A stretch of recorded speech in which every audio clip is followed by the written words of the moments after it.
Howdy, folks. Welcome to Adventures in Alberon. As I realize the sad glove music is still on. I am Joe Treff, your Dungeon Master for this and most evenings, and joining me are my friends Matt, Dan, standing in for Hannah, who is out sick, unfortunately. We have Kelpie, our friend over here. Also have Alana and Tina. So thank you for joining us for our original D&D campaign. Yes? What's Kelpie's stats looking like? Kelpie is a barbarian, a wild magic barbarian with a level in wild sorcerer. Oh, sweet. Okay. Yeah. So pretty good. Yeah. So thank you for joining us, Kelpie. A couple of announcements before we get started into this campaign. First of all, Mosaic Team 5 played their 16th session last night. It saw them battle a Tyrannosaurus Rex, and they sort of won. And not die. It was pretty brutal. It was a lot closer. The hardest fight I've ever It was closer than I was planning. Either way, it was a great fight. You can check that out on YouTube when it re-airs at noon on Sunday. This session will re-air at 4 p.m. following that. Our YouTube is Alberon RPG, along with all of our social media accounts. We have a lot of different battle maps, handouts, things like that. I have a cool little close-up camera, but as you can see, it's just a blank table right now. The maps you can sort of see in that camera. To see them a lot closer up, check out on Instagram at Alberon RPG. We also have a website, alberonrpg.com. There are player profiles up, character profiles up. Those have highlights from the campaign. They also have a little bit of details about each character if you're interested. And then finally, we use Sirenscape for sad glove music, but also for sound effects and other music that is slightly more appropriate. Sirenscape is a great digital tool set, and I'm going to turn this song off and bring us into our recap. Play it back. A little bit angled. Play it back. I like that. idea. Oh, I moved it because you put it right in my face. It's gonna be warm. Is there any cold ones? I'll check later. Adventurers, last that we played, the underground space echoed with the explosion of a glyph of warding. As Eleanor, you, intent on examining the body of Brita Dawnkeeper, stepped, without checking, forward into this very narrow passage. Luckily, the damage was not so severe that you were slain instantly, but only badly hurt. Akka, with expert help from Oakfeller, the Goliath, you disabled the gate to Calypsos, but kept the fragments of stone used to open it in the first place. Akka, you also read the scroll found by Brenna, and discovered it was a ritual for breaking diotic metal. If you put it in the middle of the table, I could put it on a close-up. This one. This is a mature picture, because this little dwarf has his dick out. Should I censor it? Well, the battle came's much better now. Yeah, it's not the disemboweling, it's that. So, you were able to read across the infernal scroll that Brenna had discovered. In fact, could have put that close-up back up. I don't know if you can see, but with the D4, that's pretty spectacular. Yeah, this is immersion. Melting accident.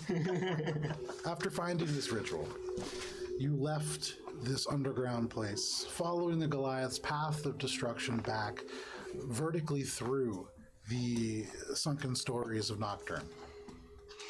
You made your way back to Bricklewort's foundry, and there Brenna was introduced to Uzadan Bloodmoon, the leader of the Goliath clan.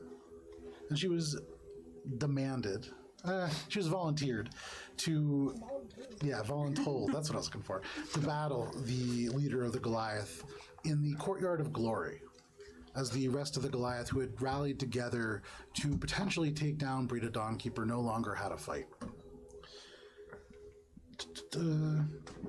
You all rested in the foundry, and in the morning split up, with Shay Ubering Brenna to the Modrak to inquire as to the rules of this engagement. Akka, Oakfeld, sort of, and Eleanor went to check out the shop/houseboat of Gale of Storm, who Akka you once knew as Calico Amir. Brenna, the party finally arrived in time to witness Brenna's fight. And you saw Brenna thrust into combat, pushed off of a ladder into this pit. Brenna put up a pretty good fight, but was no match for the leader of the Blood Moon clan. And as the crowd cheered for their victor, up above, you were all introduced to a member of the Circle of Silence. Matt, did you actually get the name of that person? I don't think that you... No, it was the name of her sword. There you go, right. None of you got her name, but She communicated that thanks of her organization, the Circle of Silence, and, what's more, offered assistance. She revealed that she knew much about all of you, and knew you to be after the Soul Jar, the final phylactery of Zystris the Mind Flayer Lich. She told you that it had been taken by foul forces to the Underdark and north, up to the place Brenna is quite familiar with, Gomjarin, a gnomish town that translates to those of cracked faces. She allowed you to bypass the dangerous tunnels that access this place. You now being able to use your flying ship to travel to Cole Stoneflow. To put icing on the cake, she told you that she would allow you to enter directly in through the Circle of Silence's hidden entryway into what is pretty much known as an impregnable fortress. The Cole Stoneflow, incredibly secretive. The seep, this outer casing or shell, not something that any of you, I believe, know anything about, but incredibly powerful in whatever way it keeps outsiders out. Also, the relative isolated place, even for those in the north, a challenging place to get to.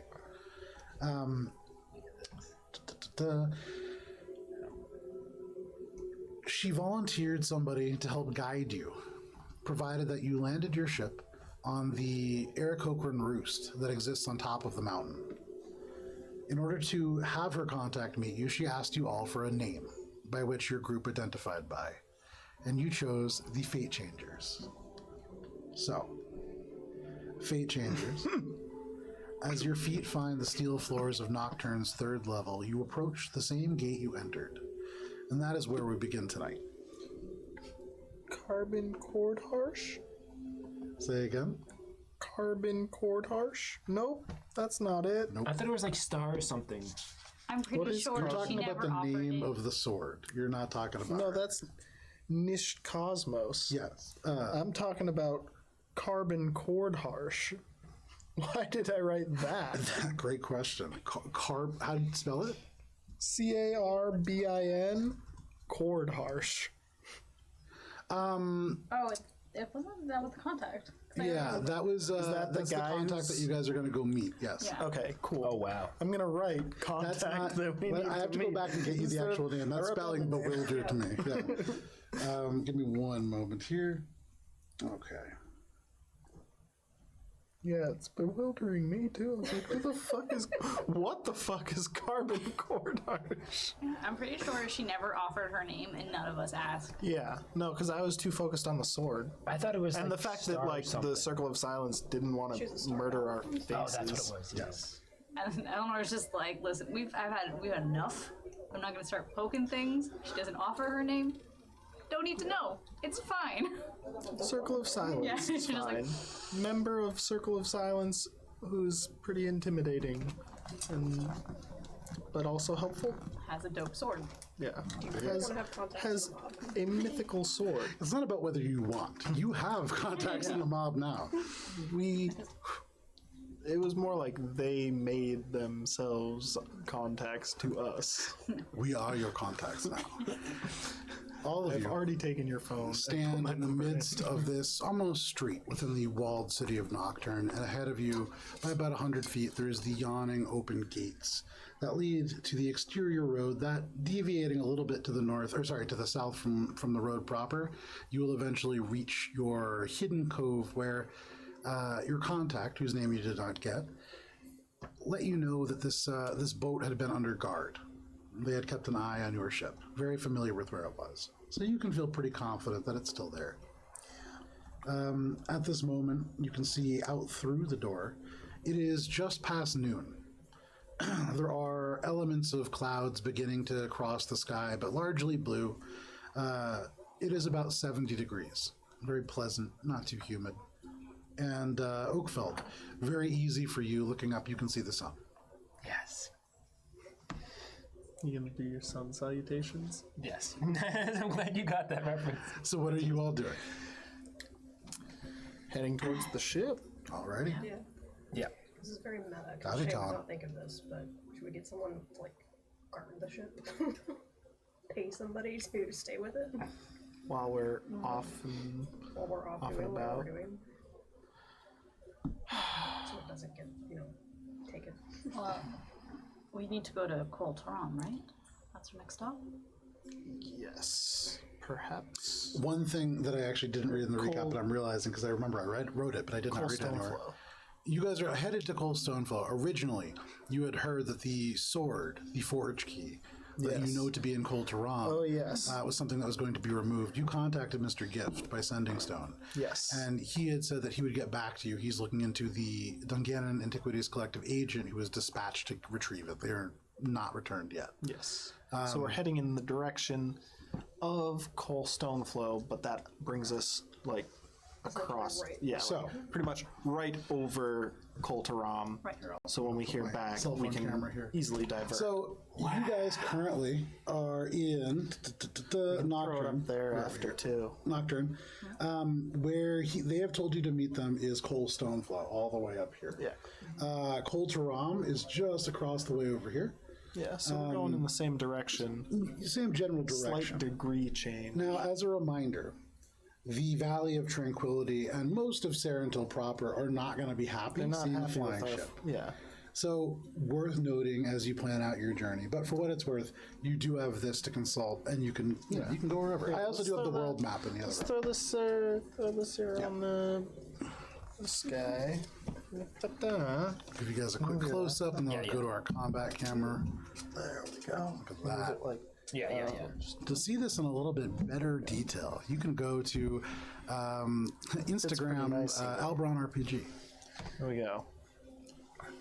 Boom. This is so Boom. So, Now we can look at it. yeah, it's so nice. this was well a done, Joe. pain in the fucking ass. It looks so professional. Pardon my language. It took, I would say, like 3 weeks to do, and my hands were cramping. I believe it. All the tiny little details. Yeah, there are levels of detail to that I cannot know, I even see a begin little- to tell you. Oh, I found Waldo. Anyways, not a sponsor. As you progress and move towards the gate, just something to keep in mind, Akka, you do have a copy of this map, so this Yes. is very much something you have on your person. Yes. But what are you all doing? You're looking for somebody to try to keep after this boat, or? We're still in Nocturne. I'm still deeply, semi-permanently injured. If we stop in culture, we can fix that. Right. So that's why I believe that was like a reason number like 2.5 while we were going to stop in Kol Taram. Well, it's gonna be a before few heading over to days. Stoneflow. Yeah. We should find someone here. I mean, there's probably another place we can stop along the way. I have connections don't- in culture, and we can probably get it for pretty cheap.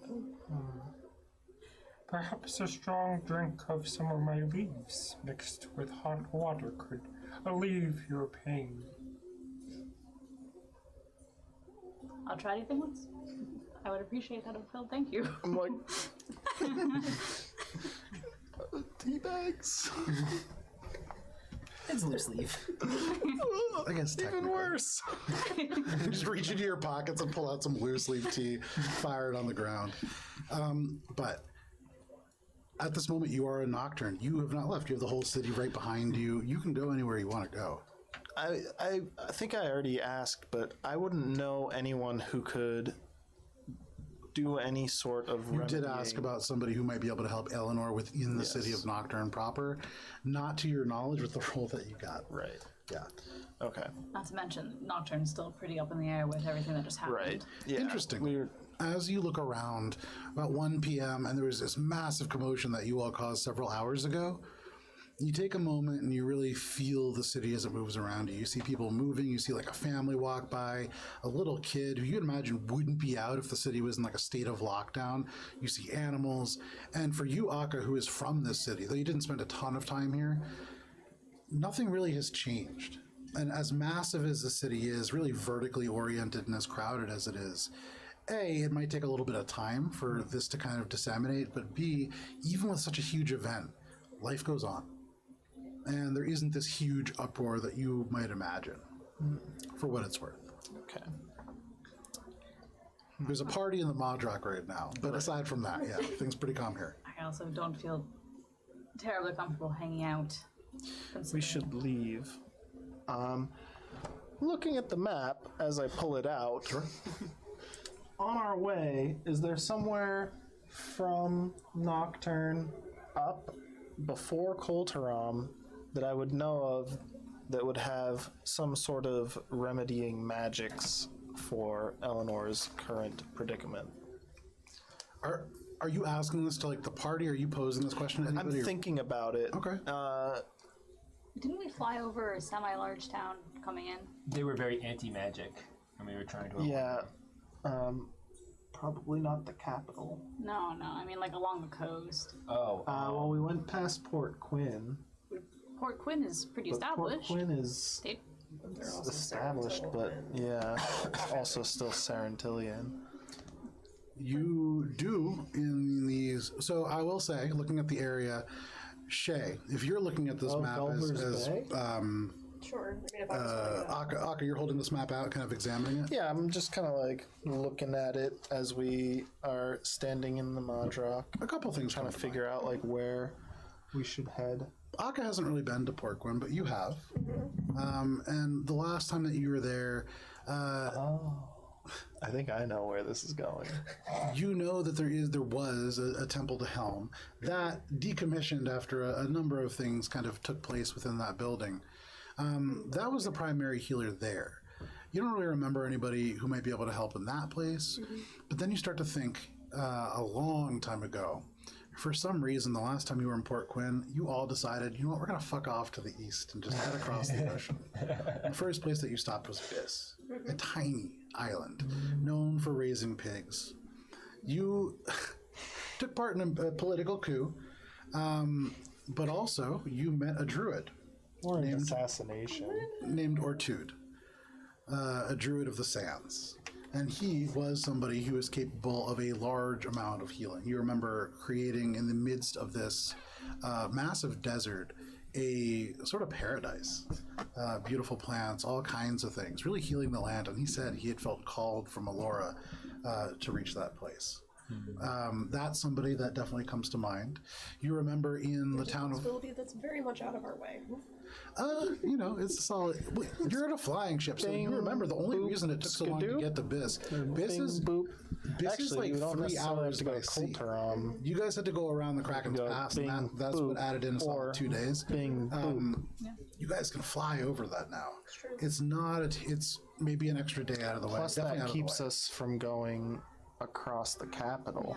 That keeps us far out of there. You know, if you wanted to travel a little bit further east than that, there is a population of ships lashed together amongst other docks, Captain's Keep, although the last time that you were all there, Shay being the only person who was here, your party, probably even you, not necessarily welcome back in that place. Further north, there is Gulliver's Bay, and in Gulliver's Bay, you know, there is a church to Soon, and there is a healer within that church. They are pricey. That is on the Pearlspun Path, the place that is sort of meant for merchants more than the common people. There is the Frost Line. You've been there before, and you know that there are places there that can heal people. Yeah. It's a little dangerous. Yeah. And then further still, as you get further to the north, there is Koltaram. That is where you're from. You know many places in the north that you could find help. Yeah. Most of the clerics that you guys know are in Dungannon, unfortunately. Yeah. Word vomit. Bam. Synopsis of the campaign so far. Go to alberonrpg.com to read it. I wouldn't be opposed to going to this. Biss. This is a little bit out of the way, but it seems like the last time. Well, as far as any of messy contacts go, it seems to be the most assured. It's a little bit closer, meaning if we get into any scuffles in between now and then, I'm less likely to die immediately. And it's over the water. But we are tight on time, so I also wouldn't be opposed just going straight to Koltaram. Shay, you were very familiar with that place, as you said, so we'd probably get the best bang for our buck there. I was part of the group that slayed the dragon, so. There's literally statues of Shay in this city. Gunter as well. Yeah, pre-Glub Gunter statues. You could see his glorious visage. I believe there is no need for us to go, for my leaves will do all the healing. I highly doubt that. We should probably go to Biss, though. I agree, because don't really want to deal with Sarentil going straight over the land, and we have to go. I mean, unless you want to wait until we get north, but I feel like if you're not up to snuff on the way, we might as well take care of that first in a place that's nearby relatively, and out of, we're off the coast, we'll be fine. Yeah. The only things up there probably dragons, and I at would least rather that's one be than just more alive if we're going to be seeing literal, actual dragons in the north. Was there more than one dragon in the north? well, they fought a dragon, and then we fought a dragon after, but they were different types of dragons. also One was came white from- and one was purple. I have no, I gave the scales back. Okay. Which location has less chance of dragon in the forecast? I mean, there's like a greater than 0% chance in both areas, so I think that's kind of splitting hairs. So there's not one there now. Actually, considering the number of dragons that I've encountered, I'd say I have a pretty good record. Alright. We'll go to the ship. We'll get in the air.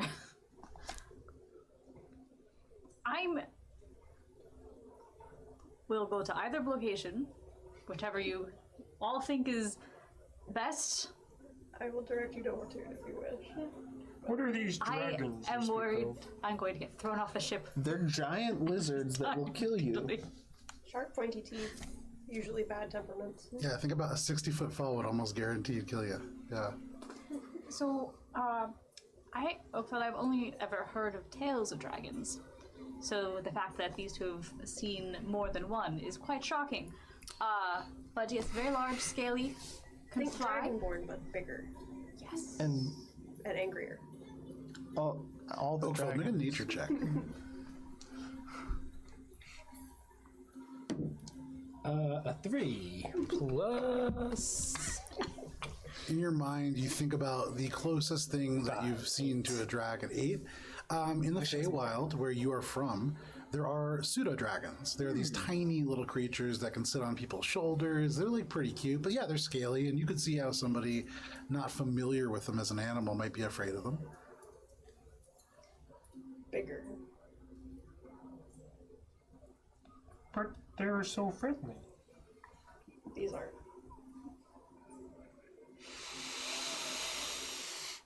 I yearn for my home sometimes. Everything I've heard, it sounds like a beautiful place, Oakfield. Maybe one day, when things are less going to shit. I agree, because We can just take we should go. What? Alright, let's go. You begin to walk. And as your feet move past the metal and onto dirt outside, give me just one moment here.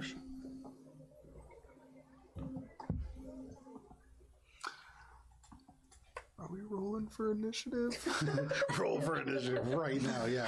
Whenever the music changes, I get nervous because there's always this little lull, and then it's either like You've been Pavlov dogged. or fucking It's so tempting to put on something specifically like dangerous now, but you make your way out this is into good. the sun. This is good adventure in music. It's nice out. And as you progress through the metal wall, Shay, for you for the first time in a little bit, you see sky all above you. You can see clouds moving by, rolling over at a slow, leisurely pace. Oakfeld, around you, there is fresh grass that has grown along the path. Just a little bit further distant, along the side of the wall, you can see, along the side of the wall, along the side of the road, there are a number of cypress trees that grow here and there. You can see a few other larger deciduous trees in the peripheries, but your path relatively straight ahead. After walking for about 20 minutes, you dip to the south, cutting through the woods and then down a little bit of an embankment, and that will bring you to your ship.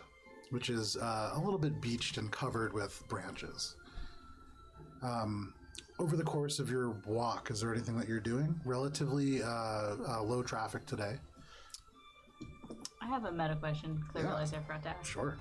Those daggers that you can throw and be your shape. Yes. Do they count as magical, and are they just regular daggers? Are they +1? They count as magical. Okay. They are +1. And they don't like return. I would say over the course of the time that you've kind of been like manipulating these, when you throw them, you've heard of items that just kind of like blink back to you. This is not anything near as elegant, but in a way, it's almost good. When you throw it, though it is not attached to you in any way, it does return, similar to your rapier in ways. Okay. Almost like a yo-yo. Nice. I Yeah. was thinking like scorpions, like. Very much like scorpions, yes. Okay. Get over here. Alright, there's 3. Okay. I just want to make sure I have the right. The one thing that I will note, based on the way that this item is used, you probably don't want to roll 1 use of them. I imagine just. Not good.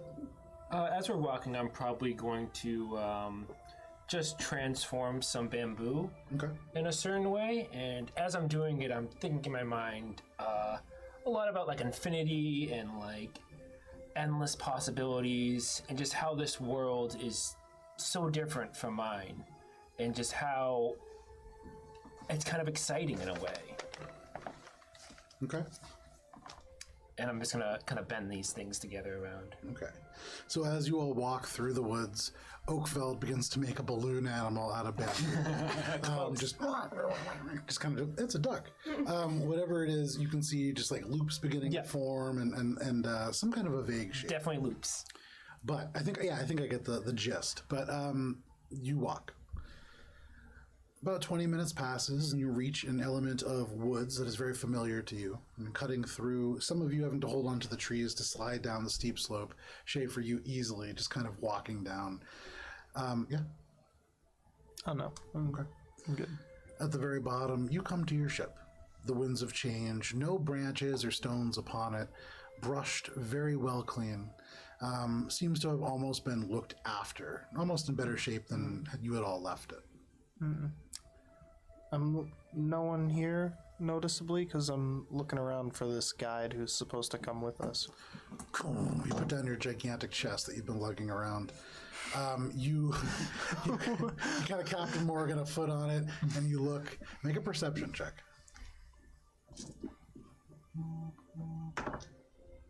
Oh, with my eyes.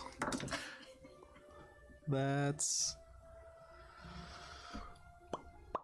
26. That's pretty good. No, excuse me. Now, when you say your eyes, is there something that gives you a bonus? Is there something Oh yeah. It's my the things that give me advantage to see. My goggles. Oh, you mean your The special, eagle- magical, yeah, completely unique anime protagonist eyes? Yes. As you... you just bit right on that, too. Bye, Matthew. So, as you look forward with the 26, you don't see any kind of guide. Although... you see against the mast something sort of nailed, a little piece of paper flutters in the breeze. You see writing on it, and so probably some kind of note. What are you doing? Looking for. I'm going to look at the note. All right. I don't say anything. Are you taking the chest with you?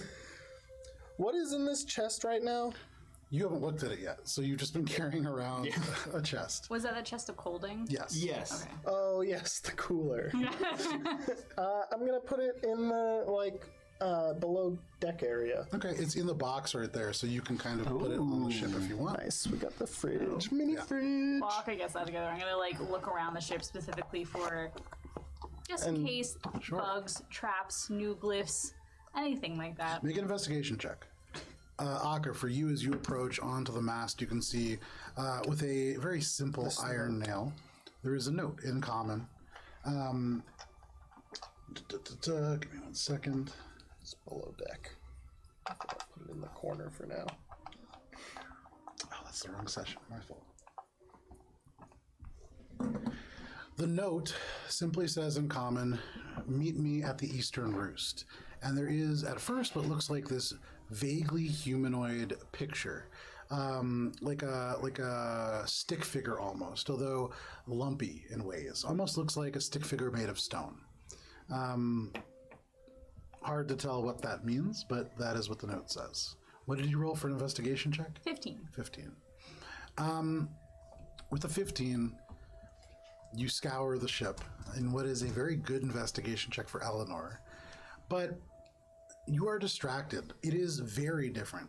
There is no dust. It has actually been cleaned. As you look below deck in this semi-crawl space, you can see there is a new small wooden crate that's been added, propped open, almost as if to allay your suspicions.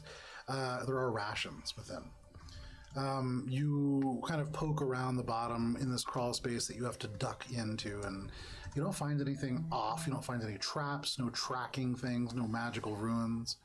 You make sure to watch the ground as you walk. Seems relatively safe. I'm almost more creeped out by the fact that it is now so pristine. I'm gonna put up the note and be like, does this mean anything to anyone? Shay, particularly. Shay, to you, The Roost. this is an Aarakocra way sign. So they'll stack rocks similar to how cairnstones are stacked, although a little bit more complex. They take almost humanoid shape and kind of jut out in strange angles, and almost all have these like loop circular rock faces. Many of them look humanoid, and there are... Nobody's ever told you too much about the Roost. It is very kind of taboo for non-Aarakocra to be there, even for you. But you've heard that there are some magical elements to some of these as well, some kind of a guardian component. But this is one of those way signs. And so you should probably be on the lookout for that. Does this mean anything to you? Yes. Is this your friend? Is this your friend? I'm confused, but no. Krodik? No? Similar. It's But it's not from him? not specifically, no, it's older than him. Okay. It's a So do you know where this... point, if you will. Do you know where this roost is? Not specifically, but I know what to look for. Right? Well, what's it say? East? The East Roost. The East Roost. Looks like Okay. this. So, okay. And then the little... I got close. Yeah, so it's like a ring, a stone ring. Okay. Is the head. The East Roost is one of the Aarakocran roosts. You know there are 4 in Dominion, and the eastern one is on the top of Mount Stoneflow. Okay, so we're heading in that direction anyway, so that's good. Yeah? Yeah. Okay, great. You good to fly us? Yes. Okay. They left us rations. That's so good. If you want Maybe put a them nice box. in the ice box that I have now. Yeah, if you want, yeah. Yeah, I'm gonna go transfer all the rations to keep them cold. You know. So for the first time you open this, let me pull up the inventory of this. Okay. So, no, there's stuff in there. One moment. Wait, how did I take this and never open it? You just were like, dope. Just took someone's entire fridge. I mean, yeah, that's pretty much on the nose. Yeah, I mean, it's a cool thing, and Akka likes cool things. So you're opening it up? Yeah, but this is Calico's, so I don't want it to be a trap. But I think it's, not expecting a trap on a fridge, really. Because I think I checked it before when we were in his boat to make sure that it wasn't, like, booby-trapped when I open it. Right? Yeah, you didn't open it, but you I didn't checked to open make it. sure. Yeah, okay, cool. Yeah, no, I'm just going to open it. You open it up. And the inside, this is not larger than like a bag of holding might be, but the temperature within, it's almost like an icy gust of wind. Within currently, there are 3 bone-in tomahawk steaks that are frozen, a pair of plucked and prepared grouse, and a dozen links of some kind of sausage. Nice, we got some fancy food. All right. So as they're doing that, I'm finishing up my kind of like creation, and as you can like kind of look out, as like a outside view, Okay. you can see it's kind of looks like a Celtic cross. Okay. And I'm going to go over to the steering, the steering wheel of the ship, and I'm going to place it, and it's not bigger so it messes with like the handling of the wheels, but it kind of like a nice little ornament like cover that goes in the middle. Okay, so there isn't like a wheel, but you've seen Eleanor at the prow of the ship, like her hands in this weird field that kind of almost like a blue arcane energy that forms a field. And by manipulating her hands, it's like she can control the ship. You sort of find a place in the top where you can hang this from. That's what I probably do. And so, Eleanor, for you, as you kind of get close to the area where you would steer, almost just so that it'll be like at the periphery of your vision, every now and then just like drawing your glance up as it moves, this Celtic cross of bamboo, little green leaves still springing off of it. But yeah, you do that. They're like your lucky die. Yeah. Fuzzy dice. Oh, okay, that reminds me. Do you still have that horseshoe that you made for Brenna? Oh, yes, I do. And she kind of like walks over to like the, I guess where on the front of the ship. Do we actually we have that like little what are they called? We got a The thing little, of the little front, the top ornament. Yeah, The front Wood ornament. chime. This is what you have. Yes. The, The front. Yeah. What Oh, my the brain- mast. no. no, the maidenhead. Yeah. So it's not really a maidenhead, but yeah, you have like a maidenhead like protrusion in the front. Yeah. Like my brain is like just threw away whatever the actual word is for it. Yeah. But is there a spot where we could hang it, the horseshoe on the front? Yeah, of course. Okay. So I heard that if you take horseshoes and you have them facing up like this, and like so it like will catch the luck. And she kind of like puts it up on the front. Of There the you ship. go. Okay. Is that how luck works for you? It's one of those, it's an old wives' tale. It's a not necessarily a true story, but it's something that brings comfort. Walking up with these meats, like, and I go back and I'm putting the meats back. I'm like, oh nope, not getting into that conversation. That's probably I've good. enjoyed Yes, how luck much and trinkets. of this world you have shared me, from the mead drinks to the strange people we have met. I think my journey with you has been a positive one. Well, thank you, Oakfeld. You've been truly a unique companion, and I've enjoyed our time together. And kind of just like pat Oakfeld's shoulder. Alright, I guess if everyone's ready, look at the flying. What's Shay up to? She's just Waiting for everybody else to kind of get settled, and then okay. she's gonna take a spot. The away usual spot. from everybody else.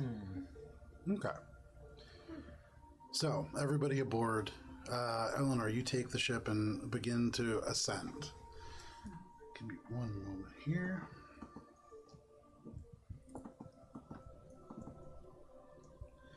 The almost wing-like sails begin to beat, and before too long, you are underway.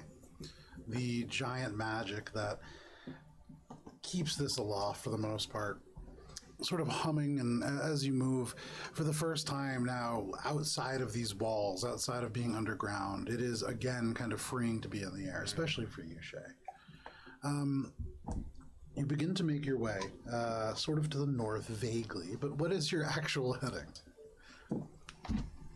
Well, we gotta make our final decision. I vote Biss. There's no point in going further until you're better. I don't want you flying the ship right now. The only reason I'm having you fly the ship right now is because then I would have to fly the ship otherwise. So noble. Listen, I have no qualms with heading out to sea for a little while. Especially since we're not truly sailing. Any objections? No? Alright. To Biss. So to go to Biss, you guys could kind of trace your steps back over the Idelwyld. You had swung over from north to south previously, so you know it's a relatively clear shot. And from there, if you want, once you get to the area, there's like a mountain that's sort of by the graveyard of the Unknown Sailor. You can head out into the east and straight shot to Biss. So basically, shoop. Yep. Ba-doop. Yep. All right. Follow that heading there, Captain. Akka holds this map unscrolled and just kind of points. It's like flapping in the wind and kind of hard to maintain, but you get the Probably gist. stand in front of it. There you go. Okay. You turn the ship, which slowly responds to your command, and before too long, you're on your way in the direction of the Idelwyld, retracing the steps that you had taken only about 5 days prior. Relatively efficient for taking out Rita. Yeah. Pretty good. Oh, I'm gonna re-equip the Shade Warden's cloak now that we're out of range Okay. of where it's a recognizable symbol. So in this beautiful, like sunny, not sunny, it's beginning to become a little bit more overcast now, but still, compared to being underground, very nice out. And then suddenly you can see Eleanor pulls on this cloak and shadows encase her face. Pull back so I can like see. The shadows fold Less back. dramatic. Would I be able to maybe do like an kind of like an aura check to try to predict the weather based on like clouds and sun? What, from a mechanical standpoint, what are you trying to use? Just him just trying to Make a nature check. Yeah. It's not really an aura check. It would be a nature check. There's no aura skill. 5 check on the Yeah. sky, please. Oh my god. 8. It's like an insight check. This 12. Okay, 12. 12? Okay. Oh wait, no. 15. 15. Okay, that is actually, that is plus important. 5, not 3. It's overcast a little bit now, and as you begin to look out, you're realizing it's because as the wind is at your back at the moment, it's also blowing the storm from the south steadily in your direction. However, at your current speed, probably not anything you're going to have to really worry about until you stop for the evening, should you choose to do so. It's humid, and as you continue onwards, it grows a little bit more so. It seems to be climbing, and you feel a storm in the air. I'll relay this information to White Magnolia. Okay. With that, almost unconsciously, you shift your hands and you feel the below you begin to climb. And you get a little bit higher. The humidity drops a little bit, and you begin to pass over top the Idelwyld. You can see below you the grass and the flowers. Very flat is the landscape. As you guys are traveling, you would imagine the first day is going to keep you over top the Idelwyld, and then probably sometime around the end of the second day, you're able to just shoot out to the east. But over the course of the first day, what are you doing? Who's keeping watch? And is there anything that you are trying to accomplish over the course of that leg of the journey? Also, how high are you flying? This seems important to know. So, I would say she's probably subconsciously flying lower than normal, just out of her own fear of mortality at this point. But not like not like super low. It would still probably be a good like 50 or so feet. Okay. Over over any obvious tree line. Yeah, you're keeping it closer to 200 feet before, so you're going much lower Much now. lower. Yeah. Like, I could very easily go higher right now. She's just very subconsciously like, nah. Yeah. Let's keep it in cruise control. It's like you just heard your car make a weird noise, and you're like, we're gonna go slow. No problem. Anybody else? Anything that you guys want to do? I would be passively keeping watch, but I'm also taking a closer look at the Fazarakian armor and trying to see, what I can glean from that to apply to my armor and try to improve the new arm situation and Make an Arcana check. how I can begin that process of upgrading this arm. Yeah. And And the first step is definitely let's figure out what this is. What does it come from? What is the technique? Because there's definitely differences to yours. 27, and we're gonna be on this this flight for a bit, so flash of genius. Okay. You don't really, as you look at 32 this. Yes, I final know. one, yeah. I can add 5 things. I'm not great at sometimes, math. sometimes it takes me a while. It took me that long. So you think about this, and as you do, there is this moment where you begin to sort of think about Drea and about some of the teachings, and as you look at it, you can't really combine these two things in your mind. And then you begin to think about the person that you saw just recently within the Courtyard of Glory, the Star Elf. And as you think back and remember how that sword looked, there are some similarities there. That leads you to believe that this armor probably manufactured in Everest, that is the continent to the west of Dominion. Okay. This is the homeland of many of the high elves of Alberon. That is where the Emerald Spire is. It's where the Obsidian Spire was, or the Onyx Spire was. But as you really begin to look and you really begin to think about this, there is a moment where there is a tremendous burst of turbulence. And with Talon's woe, Talon! quite able to make the next connection. You would imagine at this point you probably need to access some kind of knowledge source to figure out a little bit more. But a good place to start, somebody from Everest. From Everest? Like the person that I just left. Probably, yeah. I'm going Knew a to lot about a lot. Damn. turn Yeah, I my know. hand into Camilla Sinusis, which is a tea leaf. Yeah, chamomile. Yes. And I'm going to start like blending them up and trying to make some tea leaves. Okay. So you see Oakfeld spreads his fingers wide, and these little tea leaves begin to grow off, and he pulls them off, just plucking elements of himself up. Eleanor, you kind of turn around for a moment, every now and then just seeing what people are doing, and there's this moment where you remember he said he was going to use his leaves to make you feel better, and you begin to get a little uneasy about this. But Oakfeld, are you doing anything with these leaves? As you kind of have now like a paste almost? I'm going to put them in a little thing of water, and I'm trying to think if I have anything way to heat them up. I could just do like the little stick and fire way. Is there like a place I can cook on this ship? That's Oh, the kitchenette. No. yeah. I'm trying to think. I don't want to set fire to the whole ship. It is a wooden ship, Yeah. for sure. And this wood is old. Yeah. This is an ancient craft that was reassembled. So you would imagine maybe cooking on the ship, not the best idea, at least not with fire. Then it'll probably just be cold tea. Okay. Yeah. I'll probably make a little bit of a filter though for it. Okay, that's good. And I'd probably just take a little bit of like a cloth off my shirt, just rip it up and just filter the water through it. I almost imagine you already have a little like piece of cloth that you use Yeah. for this purpose. Yeah. And it's like really dark green stained. Like, yeah.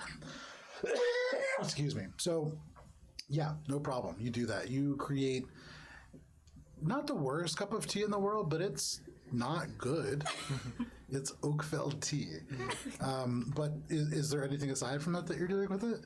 I'm going to just pour a glass for myself and white magnolia. I am so glad you shared with me the alcoholic drink. I wish to share a drink from my culture. Oh, thank you, Oakfeld. I'll gladly try it. And I reach up my cup. I believe this is called Cheers. Cheers. Clink. She has like a second of like stealing herself. Yeah. And then drinks it. So you're not doing anything magical, correct? No, I'm just Excellent. turning my body into leaves and making leaves. And As you drink, first of all, just smelling it, it's very off-putting. And actually, make a Constitution saving throw, because as you pull this up and you begin to take a first sip, it's like you're leaning in and smelling Oakfeld. Even better. Hang on. gotta use a gym sock to Let filter. me see if I have any pluses. I do. It's a 5. As soon as it enters your mouth, your nose closes, your eyes water, and you realize it's not staying in your mouth. Where are you putting it? So probably what's gonna happen is, she goes to drink it, has like the immediate reaction, and just kind of like turns and starts coughing. And then, but it does like the awful like thing of like coughing like through her nose. Yeah. And it's just like she's trying very hard not to be like an awful mess, but it's an awful mess. She's just like hacking That's the and worst. accidentally like That's the worst. she tries to like like elbow it, and it's just Yeah. So as you try to elbow it, the spray right into this field that controls the movements and power of the ship.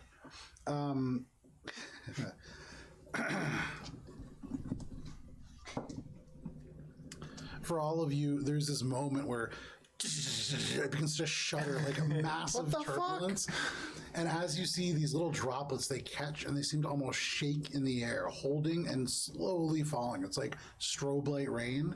And as it hits, suddenly the ship kind of goes steady and still. You see the fluid kind of sink beneath the boards. But fine. right. That was Everything okay, Captain? very strong, Oakville. Oh, it is only but the strongest for my work, Magnolia. I appreciate it. I just wasn't expecting it. Coughing means it's working. Thank you. Maybe we should save no that medical for basis when in I'm drinking not flying the ship bodily though fluids. next time. But you feel it, right? Yeah, yep, I feel it. Why would you do that? Because when you care for someone, You don't deeply- drink their bodily fluids. To be fair, they were just questionable leaves.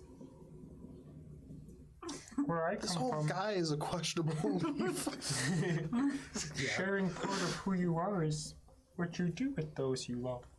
Not literally, jeez. No.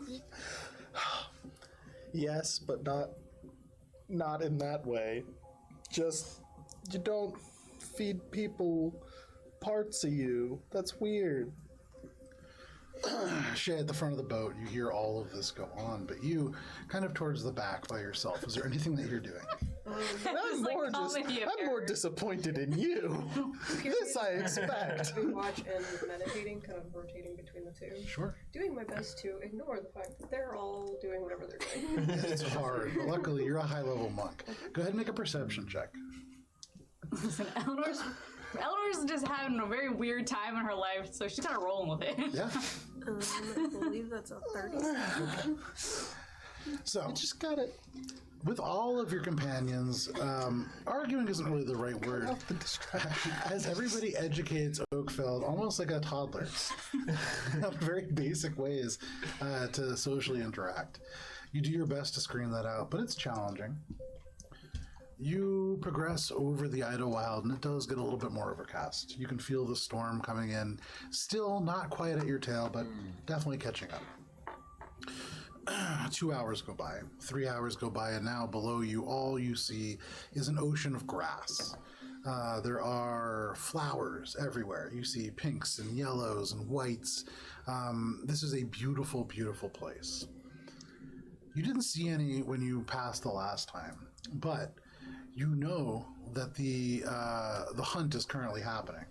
You are at a time of the year over the course of the next month where manifestations occur in this place. And as you pass the second hour, you see a commotion in the distance. And for you, it's quite a distance. But your eyes catch the beginning of this action. You see a trio of figures walking through the Idelwyld, definitely adventurers. You can see one seems to be wearing maybe like chainmail leather. I would say with that roll, your eyes honing in almost like a hawk, using the key at your disposal to enhance your vision. You see something very familiar. You can't quite put a finger on it, but then it kind of snaps to you. The textiles of this young woman kind of leading this group seem to be of Squall's End make.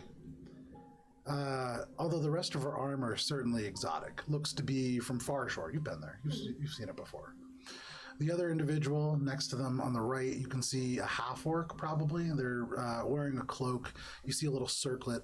Not quite sure who they are, what they're from. No real like insignia on any of them actually. And then the third person, very ornately dressed. You can see like a big pirate-looking hat. You see a lot of skin even from here. But the three of them kind of walk through the Idelwyld. They seem to be on the lookout for something. You get a little bit closer. Have you told anybody about any of this? Probably not unless they're doing something suspicious. Okay, just walking. As you get a little bit closer, and now they're no more than maybe like 500-600 feet off to the west of the ship, closer to the mountains than to the ocean. You can see they've come across this area where, in almost like a canyon filled with flowers, not canyon, like a crater filled with flowers, they like pick their way across and are like navigating through. And then, for the first time in your life, though you've heard of this, there's a similar sort of light that passes along the north, very much like an aurora, although this much closer to the ground. You see this shimmer and swirl. Not too dissimilar from what you see around Brenna when she enters a rage, actually. Elements of wild magic at work. And then suddenly, on either side of this group of adventurers, you can see these two creatures that you have seen before. The last time that you saw them, Akka chased one down the stairs and was confronted by both it and a wizard that actually ended up killing him. This creature, huge yawning mouth, hard to see if it has eyes, but 3 tentacles with teethed almost exteriors, and they begin to attack. And you can see this trio move in uncertain, but this combat begins, and you're kind of seeing this unfold. Much closer now, you can see this trio young, maybe early 20s, maybe even teenagers, as you get closer. Are you doing anything with this? Have they stopped arguing or discussing or Educated. You have to try Educating. anything once. Just, And if you you're can do flying the crazy ship, with don't mushrooms. try drinking someone else's leaf juice. Perhaps you would like. I don't want your leaf juice. No, You try it. You would. I'm not gonna try it. I just saw her try it. Maybe And we'll save it for like fireside time. Fireside time, Oakville. don't feed that to people when they're flying our ship. God. Storm off to like the 10 feet away that I just showed. The railing. You stomp over to kind of where Shay is. And Shay, at this point now, you're passing with them off to the west. I just like look over and I'm like, You want to see Is something he- interesting? I'm gonna point out. Akka, as you look down, you see 2 of the creatures that were there when you died. At the moment, you can see the one that you saw with Squall's End, where draw a spear. You can see the other one seems to have some kind of glowing around the hands. And this little combat begins. But very quickly, you can see almost being funneled into that little crater. Not going great for this group. how far down are they from us? Only about 50 feet down, maybe 100 feet off and to the west. You can see at this moment, as this combat is happening, the very ornately dressed, almost before she had succumbed to the mask, maybe an outfit that Brita would have worn. This is like this super fancy, ornate, pirate-looking garb. And as she moves, you can see fighting off into the side of her companions, very similar in a style to you. Looks to be the oldest of the 3, maybe like in her early 20s now that you're closer. But you're passing them off into the side. Was that the creature that had a bunch of the tentacle arms? Yeah. Right? Okay. It's big, but it didn't have anything that was psionic, because the psionics Correct. were from the little like jellyfish brain motherfucker. Okay. Don't really want to fight them. Can you? That's not. I don't know if anyone's pointing this out to Eleanor or not. She's paying enough attention to see it. If it's to If the you side. want, I can jump and go assist them, but I don't know if we have. Do we have the time to fight? Like, who are these people? But like, why are the? It's the Idelwyld, right? That's what they get for going through the Idelwyld. But You kind of turn and look. It's like a trio of teenagers. that are kind of in maybe a little bit over their head now. You can see these two things pushing them closer to a tall stone. Captain, can you take us down? And now she's gonna kind of look over towards like where they're looking. Yeah, and you be can like, see oh fuck. only 50 feet down, 100 feet off to the west. Yeah, you can see that, How no far problem. up in the air are we? 50 feet up. I'm jumping. Okay. Okay, so I'm gonna start turning the ship towards and going a little bit higher. I'm flying. I'm following Shay, just flying behind. I'm probably going to be. So how are you landing the ship? No, if anything, I'm actually going to bring myself a little bit up to about like 60 feet. Okay. The idea is to kind of like, I'm going to try to keep myself out of the battle as much as I can, but still be within range. Rescue Okay. operation, let's Sure. go! Yeah. So you have artillery, and then you have just your dropship troops who are going in. Yeah. Okay, no problem. You bank the ship off to the right. Shay, you leap off. No problem for you, just dropping basically a footfall away. And I need everybody to roll for initiative. Give me one moment here. That's a good strategy. I like that. I like that a lot. All right. Oh, Not now bad. let me get something for visual perspective. Okay. Oh, see, you don't need all the dice in the world. You just real need to question find is- one. No, I need all the Does the dice. ship have an initiative? Imagine, but I would also imagine, or This might even fit on top of it. It probably will. I like how the one thing I've written in the cargo is glove. With a question mark. All right, a little close-up of our battle map here. Relative close-up. So they're all up on this rock. So she's up on that rock, and you can see the other two back against the rock, pretty much. We fixed the ship from the last. You did, and very much the whole point of it being cleaner, it has been It was repaired. like repaired and washed Oh clean. yeah. So you can see, Shay, you can place yourself pretty much anywhere that you want with your speed, and that's where you're going to begin the combat. For the rest of you, at the moment you are off the board. You're about 60 feet up. I would say probably something like 30 feet off the board. Am I a little closer to Shay because I am flying? Oh, and so you got off as well. So Yeah, I flew off right behind Shay. No problem. So based on where Shay is going to be, then you can place yourself as Like well. seeing Shay jump off, I was like, guess we're just gonna go and try to grab. Guess we're doing this. Yeah. Well, I mean, Okay. I'm in if you're it to win committing it. us, we're going. Yeah. I would still be on the I ship. said to pull us around. So All we'll right. put the ship Anybody over natural here. 20? All righty. Anybody 25 to 20? 28. Nope. 20. Dirty 20. 22. Ooh, we're all Wow, out there look today. at that. That's way higher than they rolled. They rolled a natural 2. Shay, where would you like to go? Honestly, anywhere. Man, Shay going towards the end of like- initiative. That's I know. crazy. Right here. Okay, I have Eleanor, I have Oakfeld, I have Shay, I have Akka natural, with a dirty 20. What did you get, Eleanor? 28. I have a lot of initiative. 15. Oh, wow. Okay. Okay, so the way that this is going to work, Eleanor, you are going to lead us off in control of the ship. Then Oakfeld, then Shay, then Akka. Then we have the junior heroes down here, and then we have the monsters proper. So, Eleanor, you see Shay just leap off. Akka kind of hovers after, muttering under his breath. What do you want to do? All right, so I have two quick questions. Yes. First one is the speed of the ship itself. On here, it's 3 miles per hour / 72 miles per day, but I do not see like a feet. I believe it's, I think it's like 120 feet a turn, something pretty fast. Yeah, okay. That's Da-da-da. what I'm assuming. It's pretty up there. Because I can see how much I lost, or can be lost, and it's armor. Da-da. Okay, so you're moving 300 feet a minute, which is 300 divided by 60. Look at this math. What are we doing? Pathfinder? 5. 50? Yeah, so 50. So you're moving like 50 feet around. Nice. Okay. 50 foot. Let's write this in here. Yeah, no worries. Okay, so the next question is, I'm assuming my ability to dash and such is restricted to me.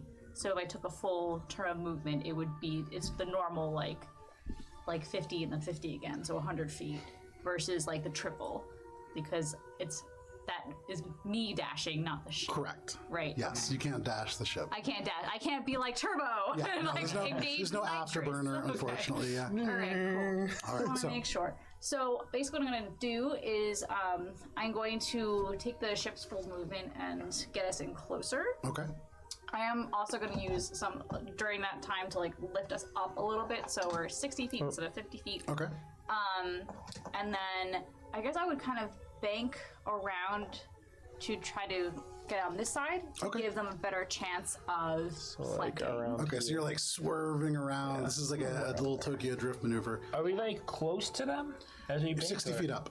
60 feet up. But, like- So you guys turn around. You're going to end up a little bit on the other side of that, a little bit further. Perfect, yeah. And you're a little bit off the map, but yeah, roughly there, about 60 feet up. Okay.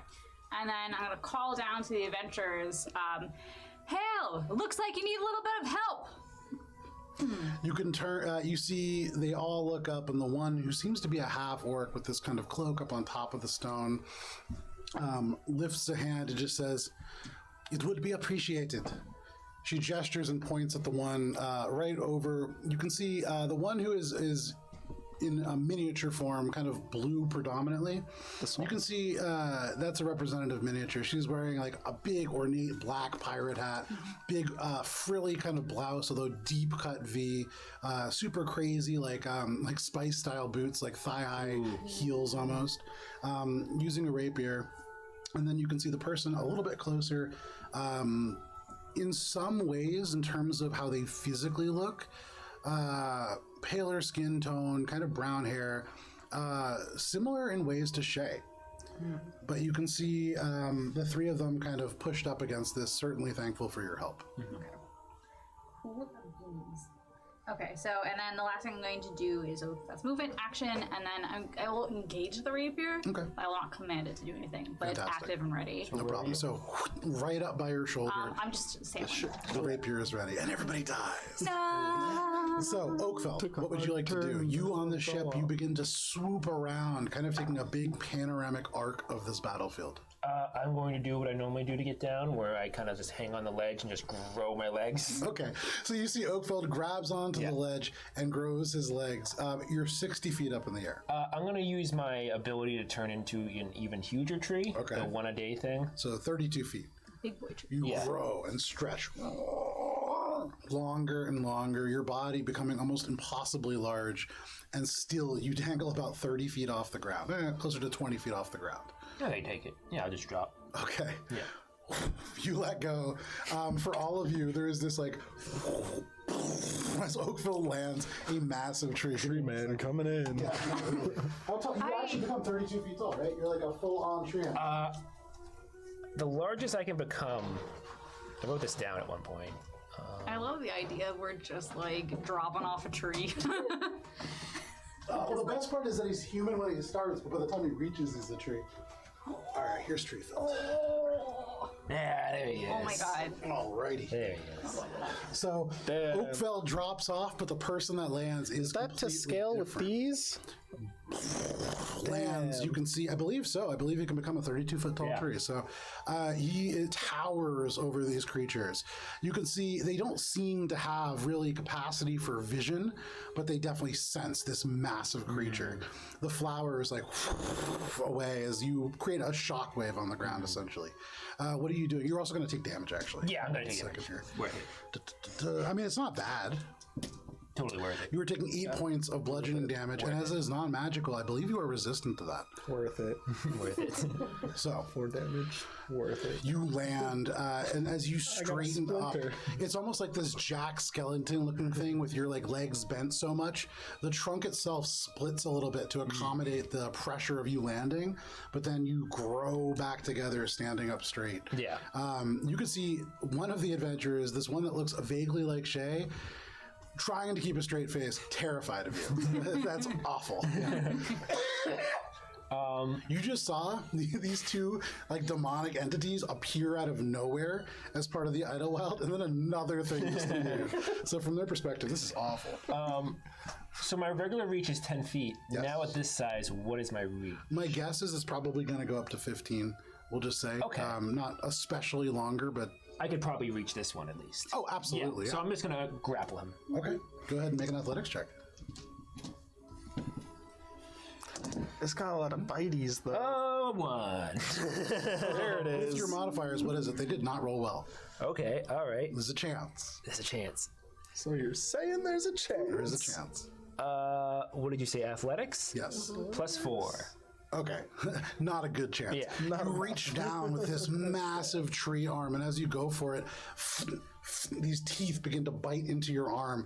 You have to swing away, elements of bark scraping off, unable to grapple. Oh man, I would have had him hold on if I could. Yeah, unfortunate though. So, anything else, Oakfeld?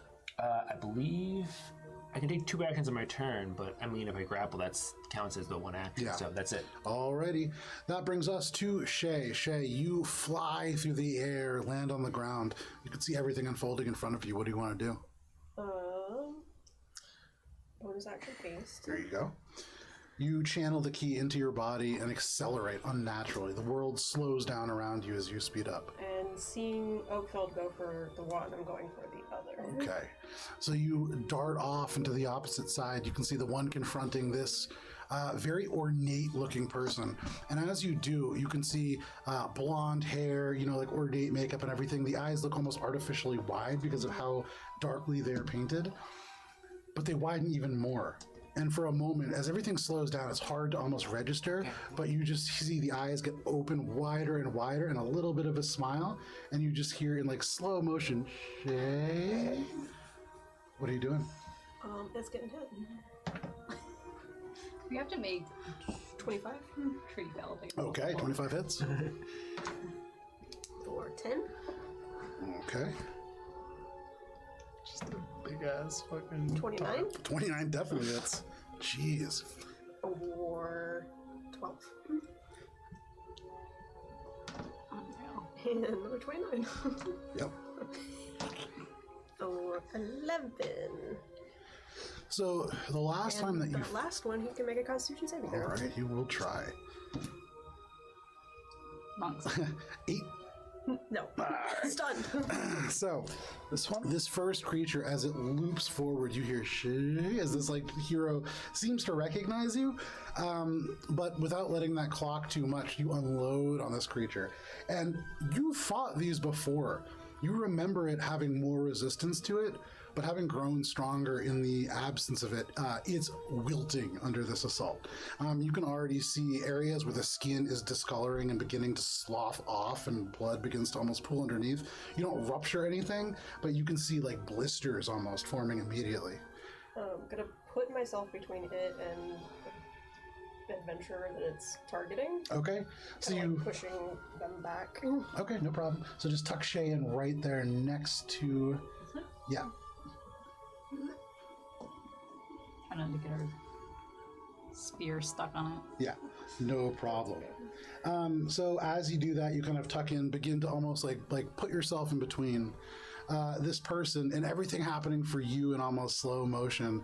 You can just hear her go, Anna, and then begins to call out to one of the other people. That is your turn, Akka. From where you are kind of floating down, a little slower than Shay, what would you like to do? I'm catching up with my haste. There you go. So Shay accelerates, flying ahead, and you're not so fast. You activate haste as well. Almost like a bullet, you fire out and land on the ground, or probably don't. Probably keep flying. Nice. Do they look super, are they, really in danger? When you first got here, You certainly. said they're teenagers, right? Now that you're a little bit closer, the woman that Shay is right next to, she seems to be about 25. The other two, 19, 18, something like that. Yeah, they're young. But, do they look, totally out of their depth, or are they, seasoned-ish adventurers? So as an action, are you making a perception check? Yeah. Okay, make a perception check. Because I got an extra Yeah, action. there you so go. why That's what not? haste is for. Yeah. Nice. I think it's a 27, but That's let me pretty just good. double check. It's a 15, but I forget what my... No. Okay. It's a 22. Okay, still pretty good. Yeah. As Shay accelerates and you accelerate, it's like she's moving regular kind of warp speed. For you, everybody else is slowing down. And as like Shay lunges into combat, you just float and you look and you take in. like Usain Bolt, and I'm just like another Olympic runner. You're using all of this time just to observe. And so you get a great look at everybody. You can see the person right next to Shay. They seem to be about like 23, definitely the oldest of the group. You can see a lot of black and red.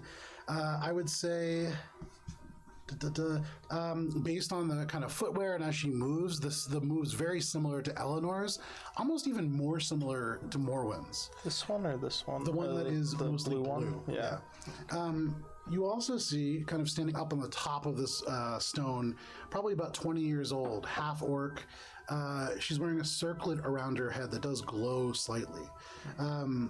You see, do you speak Orcish? No, right? I don't think so. Okay, so Orcish language kind of inscribed across it. Is it like derivative of Infernal? No. Okay. No. Sylvan, technically. But what you do notice, half of the circlet, a black metal, the other half gold. You can see the iron-studded leather armor that they wear, a very particular kind of iron that you have seen before. This is cold wrought iron, which is meant to serve against fey creatures. Okay. But these are They are not fey holding creatures. a short sword that is kind of jagged, rusted, and poorly kept. But as they channel some kind of magic, and it seems to be a spell focus more than a sword. Okay. And then the final person that you see, the one that looks a little bit like Shay, you're recognizing not from Dominion probably with that role. She has the look of somebody probably from a little bit further to the east, probably somebody from Darby. However, they, as they move kind of central to this group, they seem to be the leader. The hair is undercut around the back and the sides and braided up into a high bun on top. You can see almost right away with that look, the cloth, though Shay wears like this pure white kind of monastic garb, the quality is very similar to what she wears. And that is what you see. All of them slowly, as like time is slowed down for you in your haste, are slowly turning to look at Shay. Okay. I am then going to bonus action manifest my echo. There you go. Where'd that guy Somewhere over there. You can just use Hannah. go? No, Hannah's got a turn. Oh, does she? Oh, yeah. She's here. Has a turn. She's Here, you can use this little dwarf. Oh, no, here, use your Oh, there it is. So, you manifest your echo. The shadow form of you appears. Where are you placing it? Oh, you're going to switch places with it? No, I can't switch places when I manifest it. Gotcha. Because they're both bonus actions. So I'm gonna I'm flying. I'm getting close enough to grab one of them on the next turn. Okay. But still staying like out of range of these two snappy jaws because I've got a little PTSD from the last time. Absolutely, yeah. No problem. Akka, that is your turn. That brings us to their turn. And because it is 8:30, a really good place for us to take our break before we get too much into combat, because I don't want to have like a 10 p.m. break like we did that one time. So, thank you guys for hanging out with us so far. We're going to get right back into combat in about 10 minutes when we come back. It is 8:25. We'll be back at 8:35. Nice. We'll see you then.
And welcome back. Thank you for hanging out with us, and thank you to Gunnar for following along in this adventure.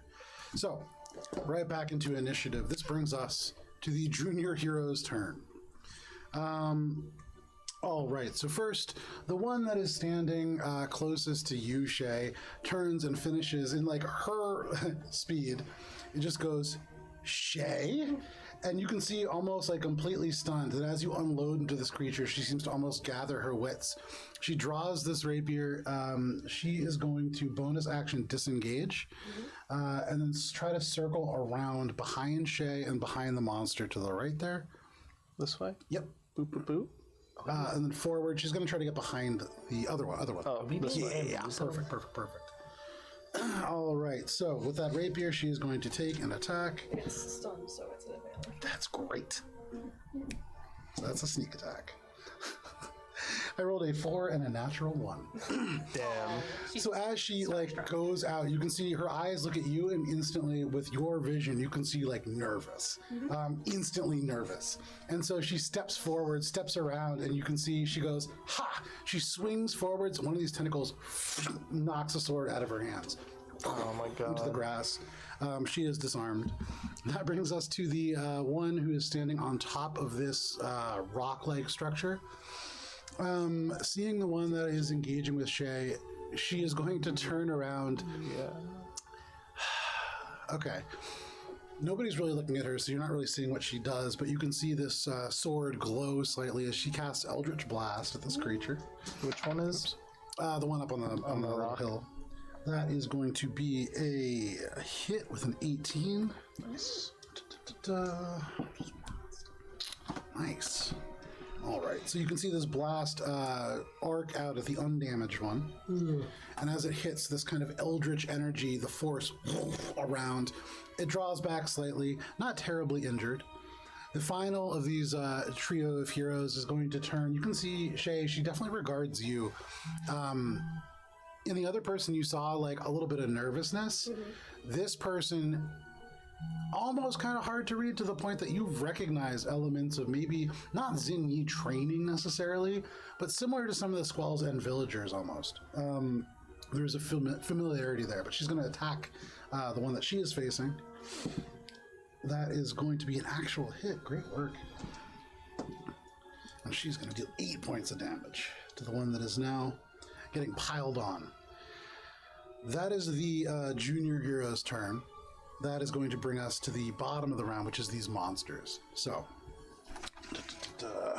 one is going to attack. It's going to try to attack you, Shay. I don't know if they can really. Stunned, so It is stunned. Right.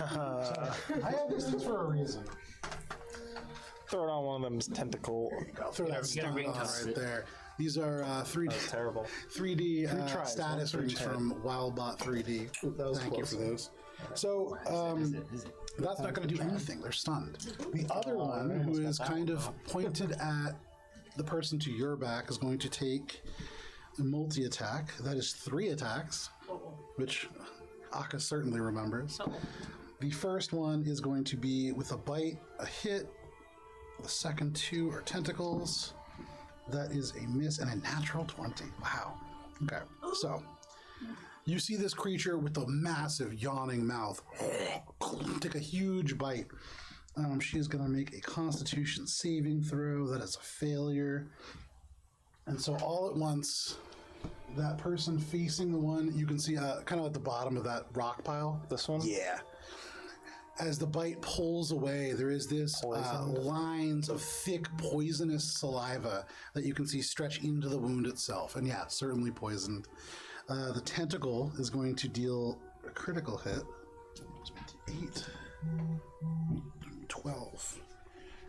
And already you can see this individual beginning to look pretty rough. This bite tears a chunk away from her, and as she kind of steps to the side, you see this leather armor not holding up to the bite of this creature.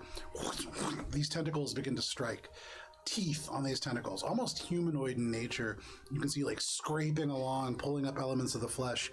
She looks pretty badly hurt after only those attacks. That is, however, their turn. This is where I would normally say for Brenna. So who's going to be Brenna here? I need, you sit next to her. For Kelpie and for Brenna, can you roll a d6, please? D6. Wild Put it in magic. Kelpie's hands. All right, Kelpie, let's go. A 4. Okay. So, Go Kelpie, maybe. Nice. this is why I was really hoping Brenna would be here. Last session, Brenna used a shit. feature called Tide of Chaos.